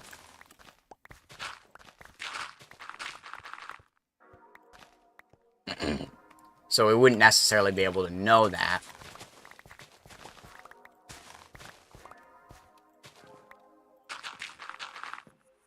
And I don't think we should. But we'll just say that that is something that can happen. So if somebody is basically an agility, like Opana, for example, at 100 speed, that should count for something.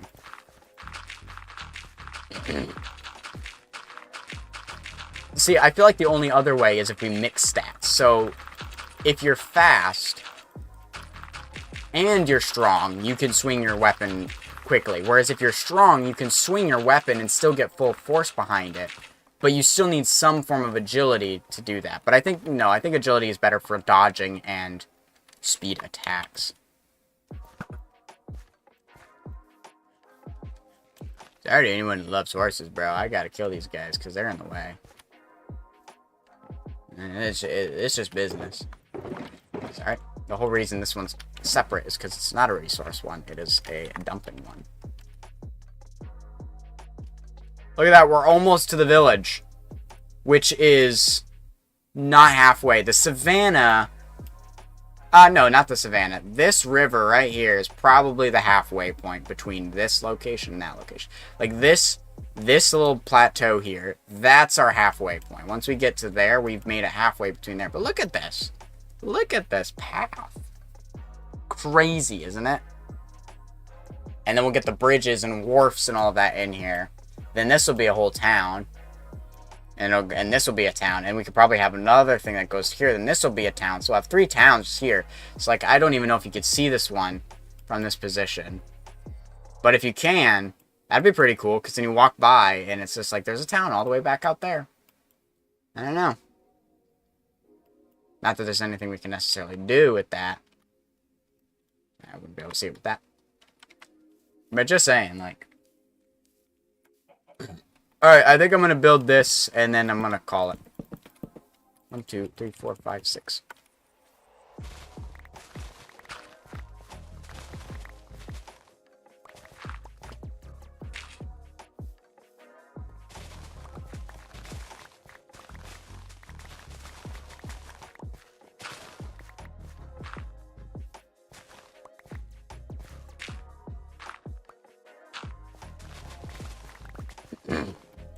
You know, it's actually kind of funny, now that I'm, like, thinking about it.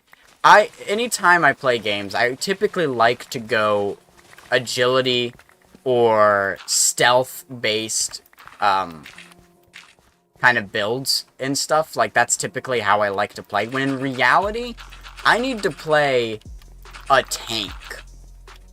Because that's that's the playstyle I like, is get in. Like, if I'm actually, like, in a role-playing game, stealth all day. I'm playing Last of Us a lot, and I love being able to stealth kill. And I'm not, like, you can't really tank in that game.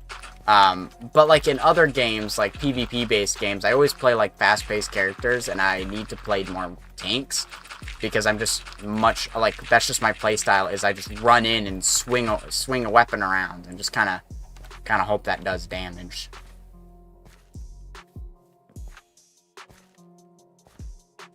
Alright, jeez Louise.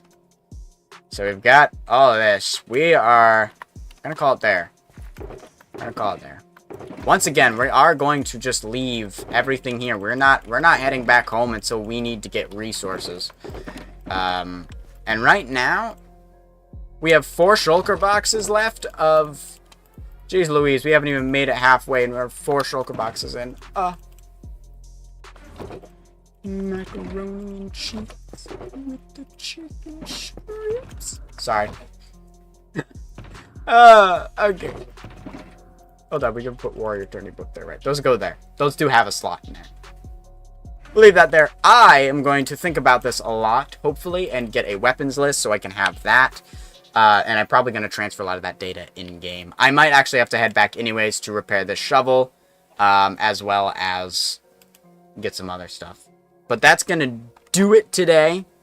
Thank you all for watching. I plan to live stream tomorrow. Don't know when, actually. Not in the afternoon. I was planning to do in the afternoon, but I'm going to rock climb in the afternoon, and I have to take my mom to get her car in the afternoon, so I won't be available in the afternoon.